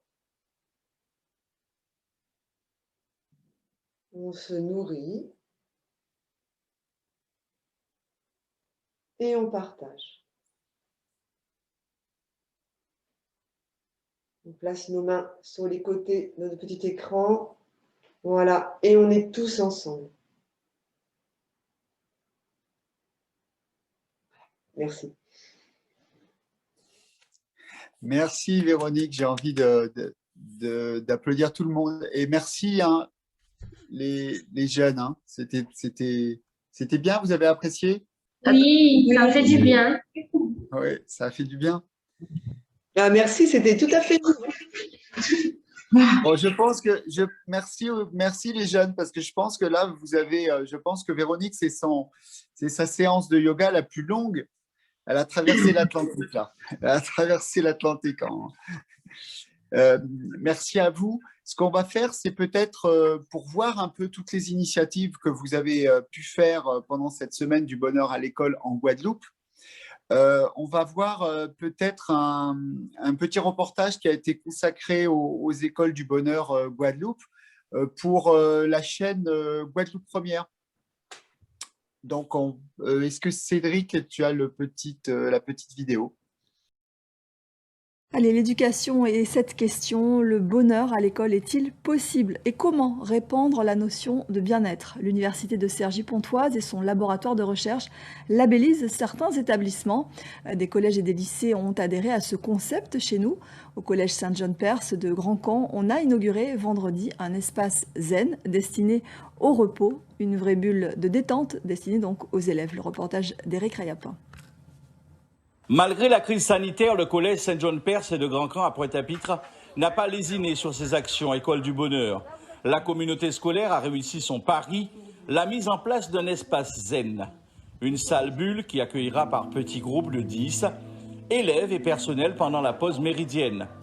Ce lieu de bien-être invite au repos, à la rêverie, un temps pour soi, une valeur ajoutée pour tous. On a des élèves qui ont besoin de créer, on a des élèves qui ont besoin de se dépenser, mais on a aussi des élèves qui ont besoin d'un temps de repos et de calme, parce qu'en fait un collège c'est très bruyant et certains élèves ont besoin d'un petit temps de calme, de zen, de repos, de pouvoir avoir un endroit pour se poser, pour lire, pour faire des mots croisés et même pourquoi pas pour s'allonger un petit peu et véritablement faire une petite sieste. Ça fait 1 an que nous attendons cet espace zen. C'est vrai qu'avec le stress des cours, des évaluations ou encore des périodes d'examen, il est vrai que se reposer c'est bien, c'est important. Ça nous permet de nous libérer, de se libérer, de lire, d'avoir un moment de détente. C'est une très bonne chose, comme vous l'avez vu, c'est une très belle salle qui va nous permettre entre les cours lorsque nous serons libres, de se relaxer, de se détendre afin de mieux appréhender le prochain travail. La Guadeloupe est pionnière de ce dispositif étudié et développé par les chercheurs du laboratoire Bonheur de Cergy-Pontoise. Un concept qui a déjà séduit 6 établissements, collèges et lycées, qui ont mis en place la démarche depuis 2 ans. Nous, ce qu'on veut, c'est le bien-être de chacun, le bien-être des enseignants, le bien-être des élèves pour une communauté épanouie, une communauté scolaire épanouie. C'est ça les écoles du bonheur. L'école du bonheur, initiée en Guadeloupe par François Durper, cofondateur du dispositif, a tout de suite reçu l'aval et l'accompagnement du conseil départemental. Il faut que les enfants réapprennent à rêver. Et réapprennent à rêver, c'est dans une ambiance comme celle-là, une ambiance d'amour, une ambiance de respect, tout simplement une ambiance de bonheur. Une semaine du bonheur à l'école qui s'est terminée avec une dose de bonne humeur en plus au collège de Grand Camp. Peut-être qu'on peut donner la parole à Emma. À Emma, voilà, très bien. Bonjour. Bonjour. Moi, je vais parler un petit peu de toutes les actions qu'on a pu mettre en place pendant cette semaine du bonheur. Bien sûr. Les élèves ont littéralement inondé nos portes de classe de messages positifs. En fait, chaque délégué de classe était chargé de faire un peu campagne auprès de ses camarades pour élaborer des messages positifs qui sont après allés coller sur les portes de leurs professeurs principaux. Et donc, notre collège est depuis joliment décoré. Chaque porte a plein de petits post-it colorés avec des messages bienveillants, positifs, qui donnent un peu de la joie au cœur. On a aussi organisé une chasse aux œufs pour le niveau 5e. C'est une activité qui a été créée par différents professeurs. Donc, en fait, on a caché des œufs comme ça dans tout le collège, dans tous les espaces extérieurs du collège. Les élèves devaient aller chercher les œufs. Ils avaient une carte du collège, les ouvrir. Et puis, à l'intérieur, on avait un petit quiz dans différentes matières, en anglais, en espagnol, en français, en mathématiques. Donc, ils étaient un peu en compétition. Et ceux qui avaient trouvé le plus de bonnes réponses gagnaient des œufs en chocolat. Alors, tout le monde a gagné des œufs au chocolat, mais ceux qui avaient trouvé le plus de bonnes réponses en avaient plus. On a aussi eu des sorties nature pendant cette semaine du bonheur. Pour les niveaux 5e, on a eu des compétitions sportives pour les niveaux 4e. Globalement, en fait, ce ne sont pas des choses qui sont réservées à la semaine du bonheur. On essaye de mettre en place ce genre d'action, des cours hors les murs, des sorties tout au long de l'année. Mais c'est vrai que là, pendant cette semaine du bonheur, ça a été vraiment encore plus concentré. Voilà, je ne sais pas si Delphine veut compléter un petit peu, si j'ai oublié des choses, si les élèves veulent compléter. Merci Emmanuel. Delphine, les élèves? Je vais laisser la parole plutôt aux élèves, puisque les écoles du bonheur, c'est surtout l'école des élèves. Donc, c'est aux élèves de dire s'ils sont bien dans ce collège ou pas. Moi, j'y suis bien, mais j'espère que les élèves y sont bien aussi. Je pense que Madame Sanchez y est bien. Moi, voilà. j'y suis bien. Donc, on va laisser le dernier mot aux élèves. Après, il faut dire que la salle du bonheur, c'est en fait une continuité parce que il y a aussi la sophrologie avant les examens et chaque semaine avant les vacances, le collège met en place des activités ou encore des sorties pour découvrir un peu la culture guadeloupéenne, enfin les territoires. Et vraiment, nous apprécions ça parce que c'est pas tous les collèges qui font ça et on se sent bien au collège. Et souvent, on associe le collège comme un lieu de torture, un lieu où on est fatigué, où on n'arrive pas à travailler, où c'est énervant.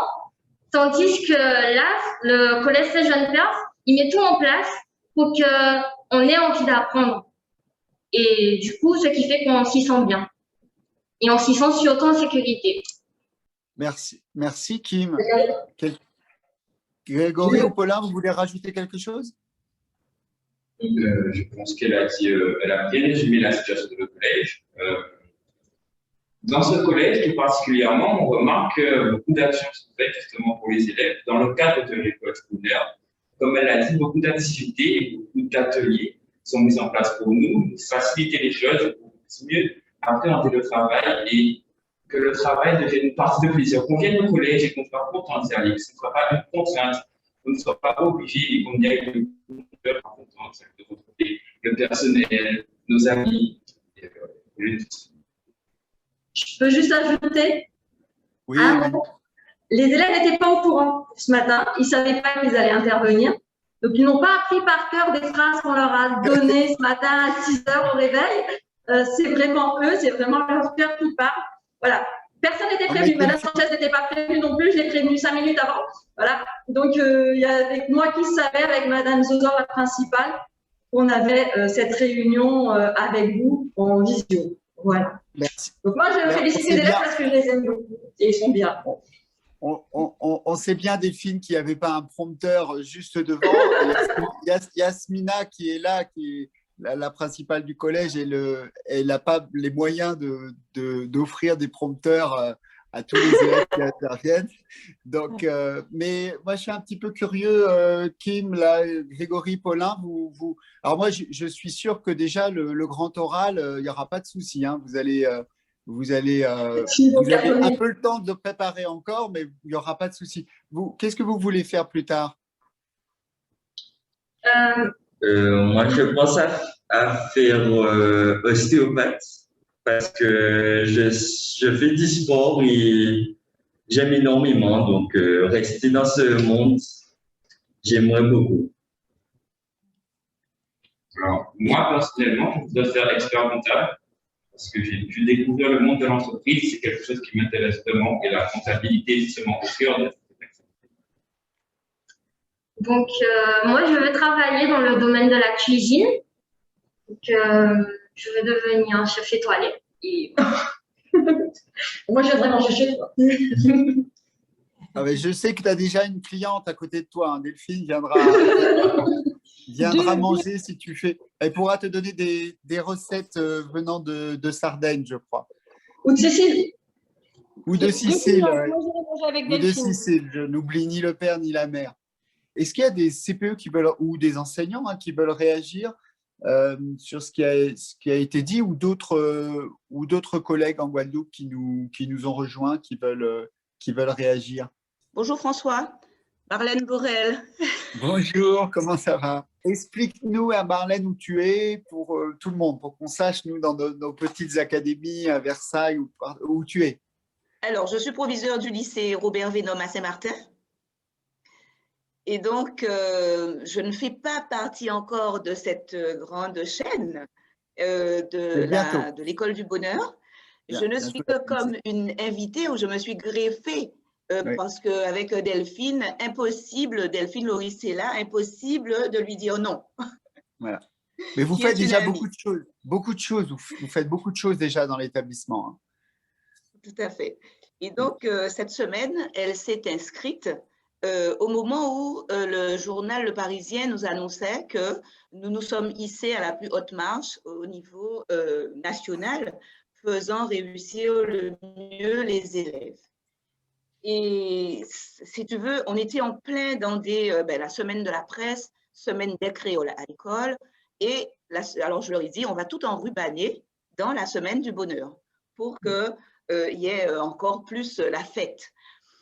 Et par rapport à ce que tu disais tout à l'heure et à l'intervention de Monsieur le ministre, concernant les CPE et les enseignants, on n'a pas idée comment, au sein d'un établissement, sournoisement, il y a une opposition ou une non-acceptation peu de reconnaissance en tout cas du travail, de la vie scolaire. Et quand nous avons eu cette annonce de notre lycée, meilleur lycée, etc., moi j'avais fait un focus sur la vie scolaire parce que c'est vraiment le travail de la vie scolaire qui accompagne beaucoup les CPE qui mettent en place des petits dispositifs, de grands dispositifs qui sont au quotidien des élèves, tout en ne négligeant pas, bien sûr, le travail des enseignants. Et tu sais, François, j'ai dû mettre mon gilet pare-balles, hein, parce qu'avec le petit mot que j'avais mis à l'attention de la communauté scolaire, mais j'ai fait focus sur les enseignants, sur les CPE, ça n'a pas été apprécié. Et justement, alors il nous a fallu trouver une façon de réconcilier tout ce monde-là à partir quand même d'une belle annonce. Et c'est sans hésiter que certains enseignants se sont joints à nous en disant « Oui, c'est vrai, on va tout mettre dans cette semaine du bonheur ». Et j'avoue que j'ai dû dépenser, puisque ça n'était pas prévu. Ils ont vu les choses, mais vraiment en grand. Et moi, je crois que ça nous a fait une belle bouffée d'oxygène au niveau de l'établissement.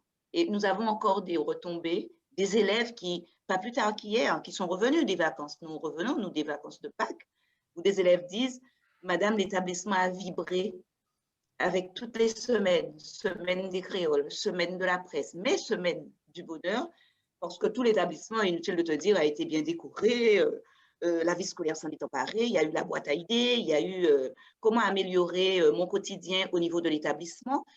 Et là, on a eu des messages qui ont été extraordinaires, des messages à l'attention des enseignants, l'arbre de la bonne parole. Alors, on a mis un arbre au niveau de l'établissement et les élèves ont accroché des petits mots.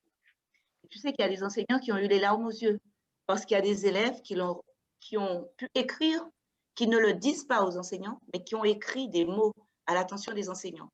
Et nous leur avons donné là la possibilité de partir avec ces petits mots. Et ça a été vraiment un moment de bonheur. Donc, vraiment, je crois que ça nous a fait tous du bien et je compte encore m'écrouster vraiment avec vous dans ce réseau bonheur. Ben avec plaisir, Marlène, avec plaisir. Bonjour François. J'ai pu voir, bonjour. Excuse-moi, je suis sur un téléphone portable, donc comme c'est un peu difficile de communiquer. C'est Muriel Joseph Théodore Lacardi de l'Académie et j'écoutais Marlène Borel dans toute sa félicité par rapport à son établissement scolaire. Et exactement. Je ne vois pas les participants à ta réunion en ce moment, mais je voulais simplement, excuse-moi, dire que j'ai pu vous rejoindre j'espère au moins un petit quart d'heure au minima, parce que je voulais aussi témoigner de choses que j'ai vues dans l'Académie en tant que Cardi, où j'ai été invitée par Nicole Cyprien. Je ne sais pas si Nicole est en ligne là. Je regarde. Je ne vois rien, moi. Parmi les participants. Oui, tu n'as pas l'image, hein, c'est ça? Non, c'est ça. Je ne vois pas Nicole pour l'instant. Non, elle est en réunion. Elle est en réunion. Oui. Bonjour Delphine. Bonjour Nicole. Alors justement, témoigner d'un extraordinaire moment établissement qui s'est fait au lycée du Charmois, dans un lycée professionnel, et où on a vécu des émotions impressionnantes, puisque c'était le jour de la restitution de des jeunes de l'établissement scolaire qui avaient écrit pendant le confinement toutes sortes de choses, fait des poèmes, fait des dessins, grosse contribution artistique. Et là, c'était la restitution devant tout l'établissement scolaire, et ça a mis une espèce d'ambiance, une espèce d'osmose. Je tenais vraiment à le signaler parce que nous avons été emportés dans un tourbillon de bonheur, de sensibilité, vraiment de sensibilité. Et les jeunes nous ont donné à voir ce qu'ils avaient de plus beau, de meilleur, c'était exceptionnel. Ça a été tellement fort qu'une chanteuse qui est très connue aux Antilles, Tricia Eddy, a prélevé un poème d'une des jeunes qui venait de le réciter et en a fait une chanson qu'elle est en train de monter en studio et qui sera peut-être un hymne pour nous dans les écoles du bonheur en Guadeloupe parce que c'était carrément fabuleux. Et j'espère surtout vous le faire parvenir à tous, le faire savoir. Oui. Et ce sera un moment important de notre journée académique de l'innovation puisque, comme tu le sais, sur la journée académique de l'innovation, on aura un moment école du bonheur. Merci Delphine, puisque ce sera Delphine qui sera un petit peu le porte-parole, avec des élèves et Tricia Evie qui chantera justement cette chanson qui est née de ce moment magique, qu'ont vécu nos élèves.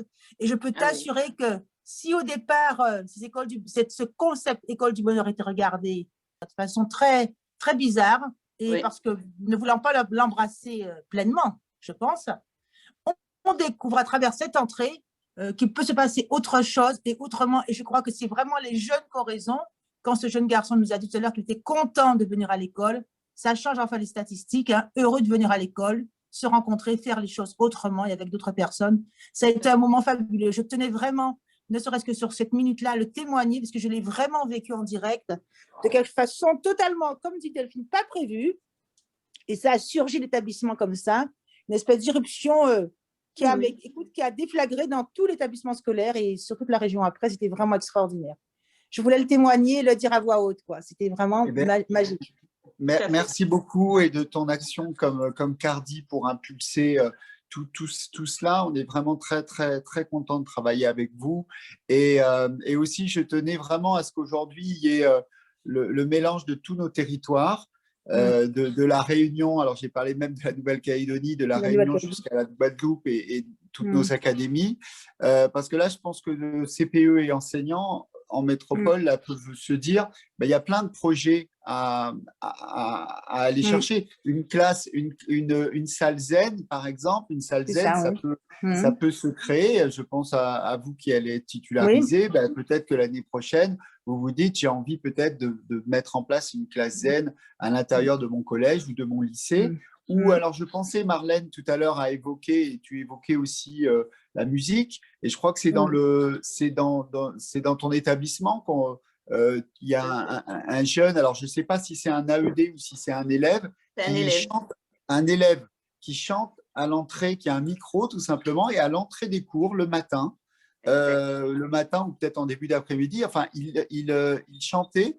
Et on voyait les élèves rentrer dans ton établissement avec le sourire, même on le voyait sourire alors ils ont leur masque, hein, attention, mais on les voyait très contents. Enfin, ils faisaient des gestes et rien que voilà, avec une musique live, hein, là c'est pas une musique comme ça c'est vraiment un des élèves qui chante et qui accompagne ses pairs, ses camarades, ses pairs. Rentrant à l'intérieur de l'établissement, ça c'est quelque chose qui peut être fait, pas tout au long de l'année, mais pourquoi pas le lundi matin ou un moment dans la semaine où il y a ce dispositif. Ça change peut-être la vie, la qualité de vie dans l'établissement pendant au moins la journée. Tout à fait. Mais je te dirais, François, cet élève, c'est un élève qui a un PAI, c'est-à-dire un programme d'accompagnement individualisé, qui n'a pas du tout confiance en lui parce que c'est un élève qui est resté longtemps non scolarisé au sein de la famille avec des troubles entre guillemets autistiques. Et c'est de lui-même, la CPE, qui accourt en me disant il veut chanter. Je dis on est dans la semaine du bonheur, que chacun s'exprime. Et ça a été très émouvant parce qu'on a vu des camarades qui se sont arrêtés et qui ont eu envie de sortir le portable ou qui sortaient le portable quand même pour filmer, pour apprécier. Et la maman, après, quand elle a eu cette vidéo, elle est revenue nous voir. Donc, ça montre bien que c'est vrai, comme le disait Muriel, toutes les énergies se sont mises en place pour que cette semaine-là, elle soit… comme elle est tellement différente, elle ne parle pas de scolarité, elle ne parle pas d'évaluation, donc chacun s'est un peu lâché, j'ai envie de dire. Donc, nos élèves se sont exprimés vraiment en toute confiance. Un espace-temps différent, quoi, tout simplement. Voilà. Voilà. Exactement. Peut-être on a avec nous, on a Maya avec nous. Bonjour Maya. Bonjour. Bonjour. Vous êtes CPE à Bainbridge? Oui, alors, Bainbridge. alors pour planter un peu le décor très rapidement, donc je suis originaire de la Guadeloupe, j'ai fait mes études en métropole et donc je sors de l'INSPE de Cergy justement et je suis revenue il y a quelques années dans l'académie, dans mon académie d'origine et j'ai rejoint le lycée Bainbridge l'année dernière. Et, donc la labellisation était toute nouvelle et j'ai été invitée à rejoindre le tout petit noyau. Puisque là, je parle au nom du lycée, mais pour Catherine Verkit, qui n'a pas pu être là ce matin. Donc, Catherine Verkit, chargée de mission en allemand, Madame Daringo, CPE, et moi-même. Alors, Madame Daringo, il faut rappeler qu'elle est aussi ancienne de l'Académie de Versailles de la formation.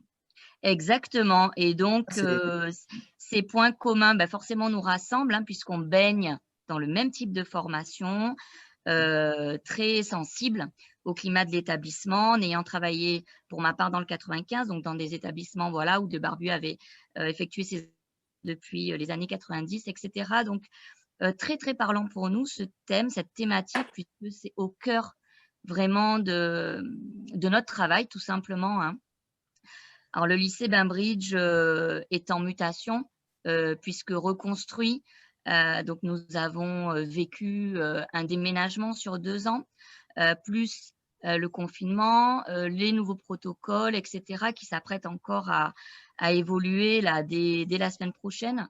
Le lycée Bainbridge aussi très, très ancien, hein, qui porte énormément quand même l'élite, une grosse partie de post-bac, de classes préparatoires aux grandes écoles. Donc, vraiment un profil très particulier dans lequel ça prend du temps de fédérer.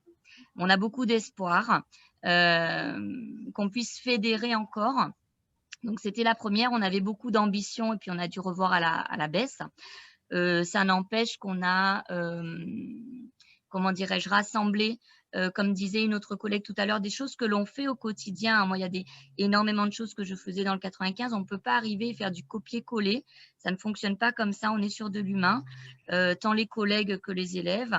Et donc, nous avons associé, puisque je suis aussi référente harcèlement, donc une action autour de la lutte contre le harcèlement scolaire qui va dans la continuité de ce qui avait été commencé l'année dernière.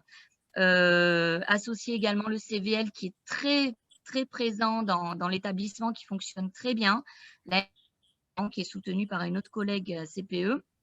Et donc, nous avons ouvert cette semaine du bonheur avec un chant en créole, avec une distribution de bracelets en amont, avec un slogan. Donc, vraiment, pour la petite histoire qui est issue, puisqu'on pouvait l'année dernière nous rencontrer, d'un échange, d'un débat sur la formation des délégués autour du harcèlement scolaire. Et donc, pour la petite histoire, un élève qui disait « Ah non, mais moi, s'il y a un souci, oh là là, je ne me mêle pas parce que moi, je ne veux pas d'histoire. » Et là, on a un élève qui s'est levé, qui a dit en créole « Ah, mais non, non, non, moi, problème, hein, c'est problème en moins. Ça veut dire ton problème, c'est mon problème.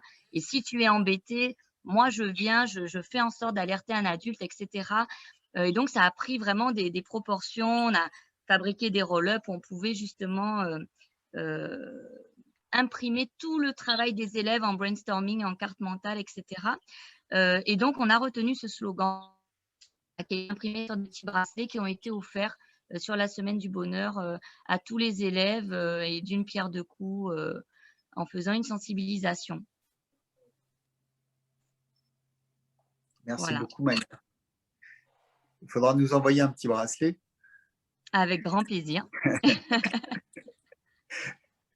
Est-ce que, parce que j'ai la mission de ne pas dépasser le temps, est-ce que quelqu'un veut intervenir avant qu'on fasse un petit rituel avec Véronique de fin et puis les élèves?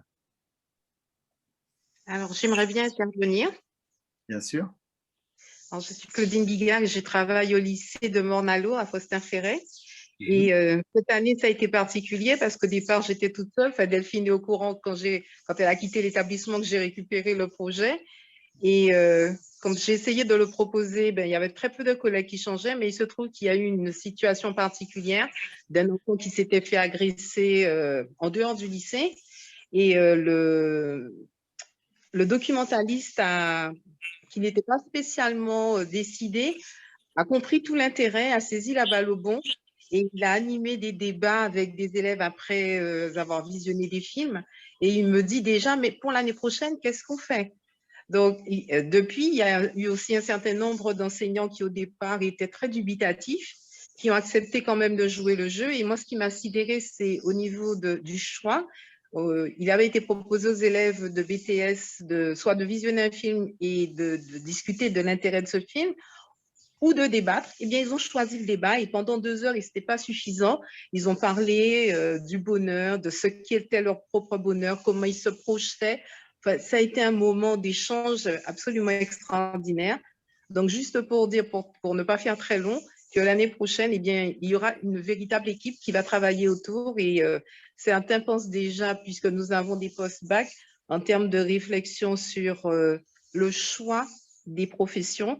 De plus en plus, on demande dans certaines entreprises des personnes référents qualité, des personnes qui sont formées à apaiser les conflits, etc. Donc voilà, donc ce sera vraisemblablement une des orientations possibles de la semaine du bonheur l'année prochaine. Merci beaucoup, Claudine, et merci pour ce que tu as dit et pour l'arrière-plan, qui n'est pas un faux arrière-plan, c'est un vrai arrière-plan avec des bruits d'oiseaux qui sont des vrais bruits d'oiseaux. Merci Comme je ne suis pas au travail, je profite de la terrasse. Voilà, merci pour cette sérotonine que tu nous transmets. Est-ce que quelqu'un d'autre veut intervenir avant notre petit rituel de fin? Si tu veux, je voulais juste, François, souligner à travers tout ce qui a été dit, que finalement l'initiative du laboratoire en termes de labellisation des écoles du bonheur a une fonction de transformation de l'école. Hein, c'est ce qu'on peut constater aussi dans les échanges que nous avons maintenant. Et c'est vraiment en termes de transformation de l'école, parce que ça reste toujours l'école, et je vais rebondir sur le témoignage des jeunes eux-mêmes qui ont dit que finalement, ils apprennent mieux, que tout ce qu'ils ont pu tirer de bien, c'est cette dimension du plaisir d'apprendre, le fait de pouvoir venir à l'école en étant plus détendu, de passer d'une séance à une autre en ayant envie d'apprendre. Donc finalement, on y est tout à fait dans la fonction de l'école en termes d'apprentissage, même quand on envisage les écoles du bonheur. Contrairement à ce que certains pensaient, parce que nous étions déjà convaincus de ce grand bénéfice. Oui, moi je veux bien relayer avec un petit mot en disant que toutes ces expériences que nous avons vues, qui nous ont été relatées, qu'elles étaient mises en œuvre par des professionnels aguerris qui ont de l'expérience chacun dans leur domaine, ou bien par nos jeunes stagiaires qui vont être titularisés bientôt.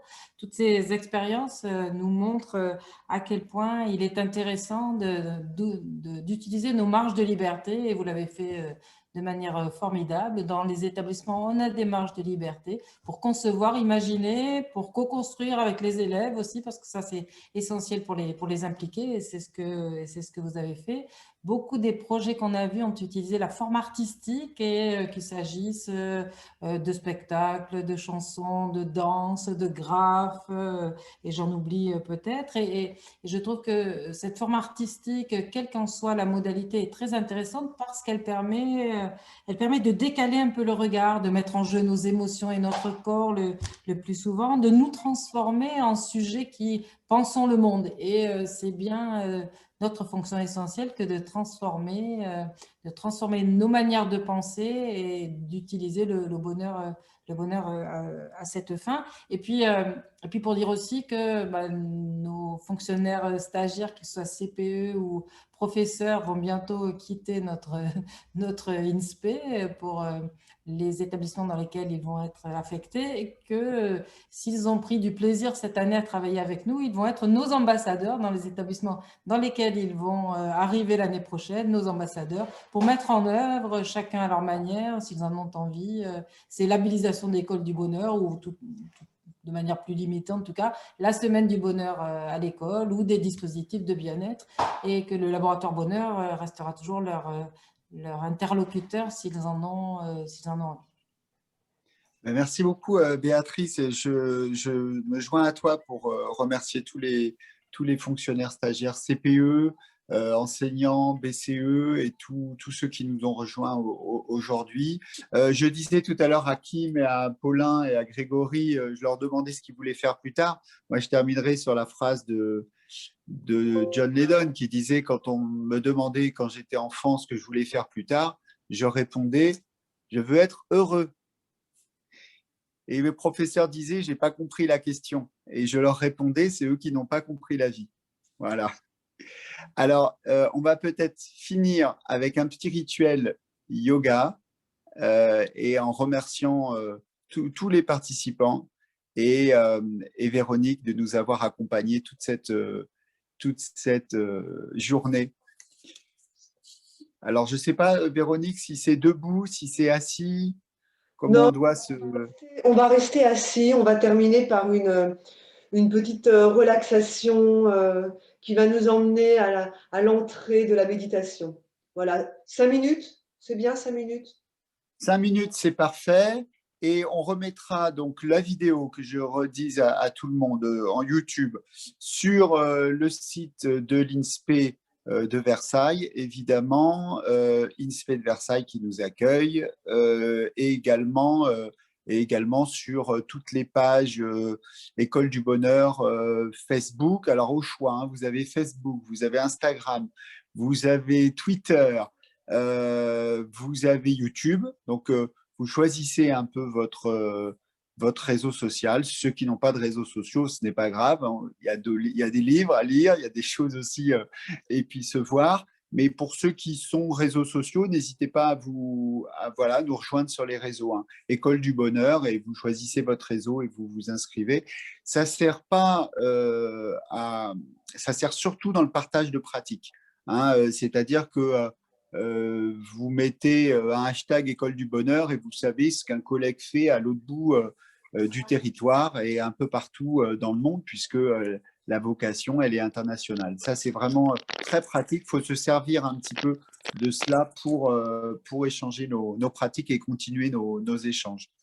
Mais merci à tous et je te laisse le dernier mot, Véronique.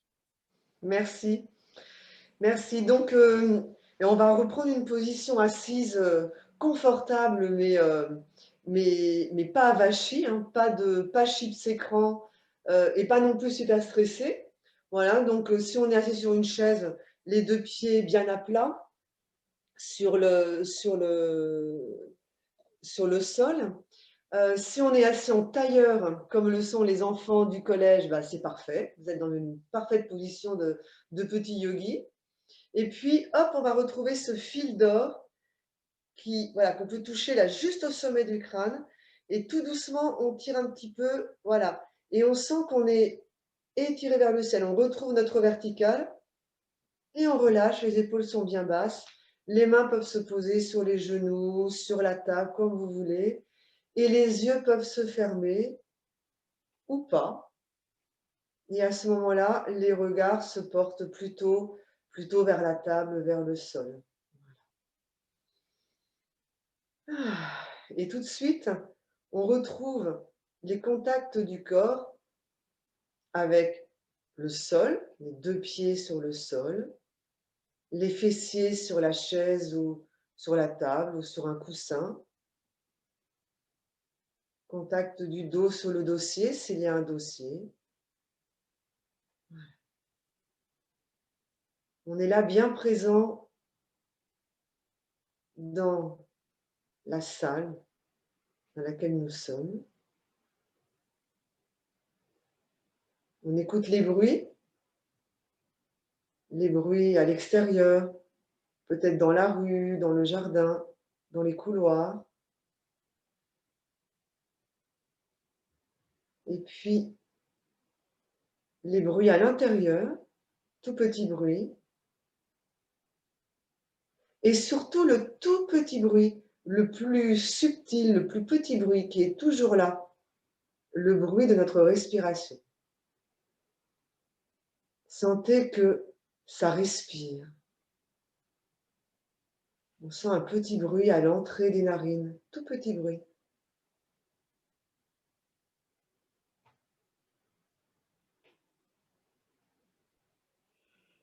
Et puis on va faire un petit tour dans tout le corps en imaginant un rayon de soleil qui vient se poser sur chaque partie du corps. Et si on a bien chaud, si on est loin dans les îles et qu'il fait un peu chaud, on peut aussi imaginer une petite brise légère, comme vous voulez. Sentez un rayon de soleil qui vient se déposer sur la main droite. Vous le sentez, vous l'imaginez, sur l'épaule droite, sur le côté à droite, au niveau de la taille, sur le genou à droite, sur le pied droit. Tout le côté droit du corps chauffé par le soleil. Puis, le rayon de soleil vient se placer sur la main gauche. Sentez la main gauche réchauffée. L'épaule gauche. Le côté du corps à gauche, au niveau de la taille. Le genou gauche. Et le pied gauche. Sentez tout le côté gauche du corps bien chaud.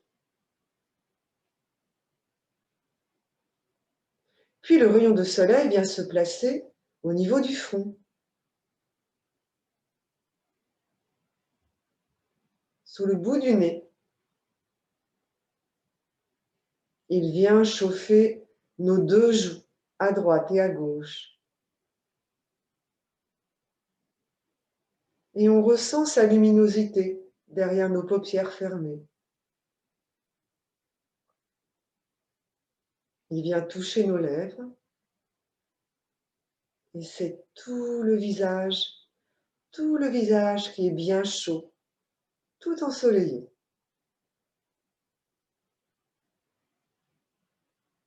Le rayon de soleil vient toucher le centre de la poitrine,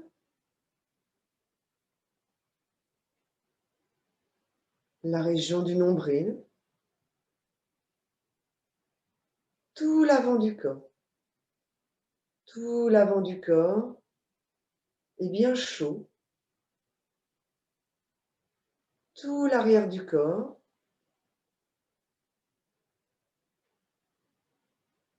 Réchauffé par le soleil. L'arrière des jambes, tout le dos. L'arrière de la tête. Tout le corps. Tout le corps qui est chaud, et c'est très agréable, qui est lumineux et qui respire. À nouveau, sentez que vous respirez et vous allez compter 5 respirations, alors de 5 à 1, chacun à votre rythme. 5, l'air rentre, 5, l'air sort, 4, et vous continuez.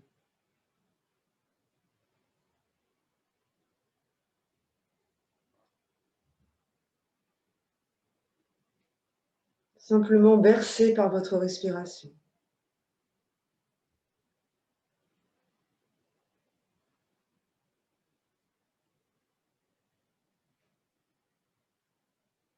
Et lorsque vous êtes arrivé à 1, vous prenez votre temps. Lorsque vous êtes arrivé à 1, derrière vos yeux fermés ou abaissés, laissez venir une image, une phrase, un échange, juste ce qui vient en premier comme souvenir de cette belle journée.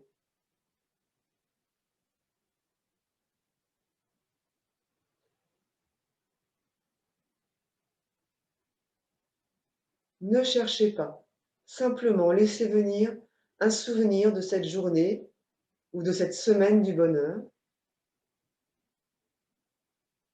même s'il y en a plein d'autres,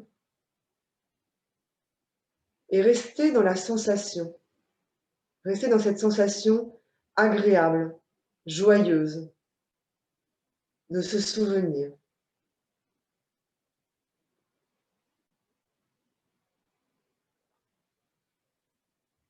Sentez combien il vous donne de la force pour continuer, de l'énergie, des idées nouvelles.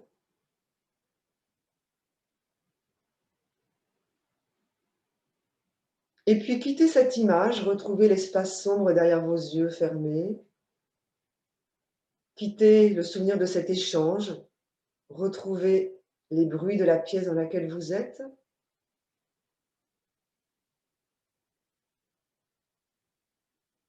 Les bruits de l'extérieur.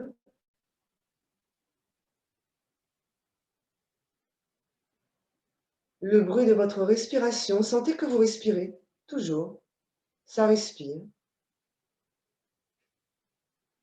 Le petit bruit de la respiration. Les mouvements du corps. Le ventre qui bouge un tout petit peu. Ça respire. Et retrouvez le contact du corps dans l'environnement. Sentez vos pieds sur le sol, les fessiers sur la chaise, sur la table. Sentez le dos bien étiré, le sommet du crâne. Sentez tout le corps. Sentez tout le corps ici, maintenant. Et commencez à bouger un petit peu, tranquillement. Commencez à bouger un petit peu les doigts des mains, les pieds, la tête. Tout doucement, commencez à bouger. Tranquillement, vous pourrez ouvrir les yeux.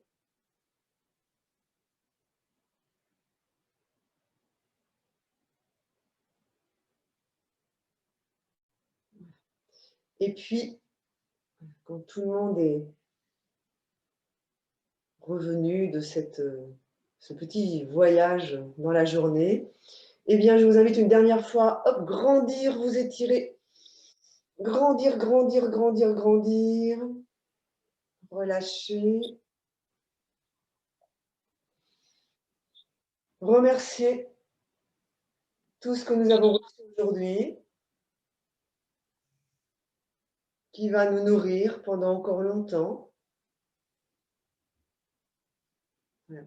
Et remercier, voilà, encore une fois, partager tout ce que nous avons vécu entre nous. Merci beaucoup. Merci à tous.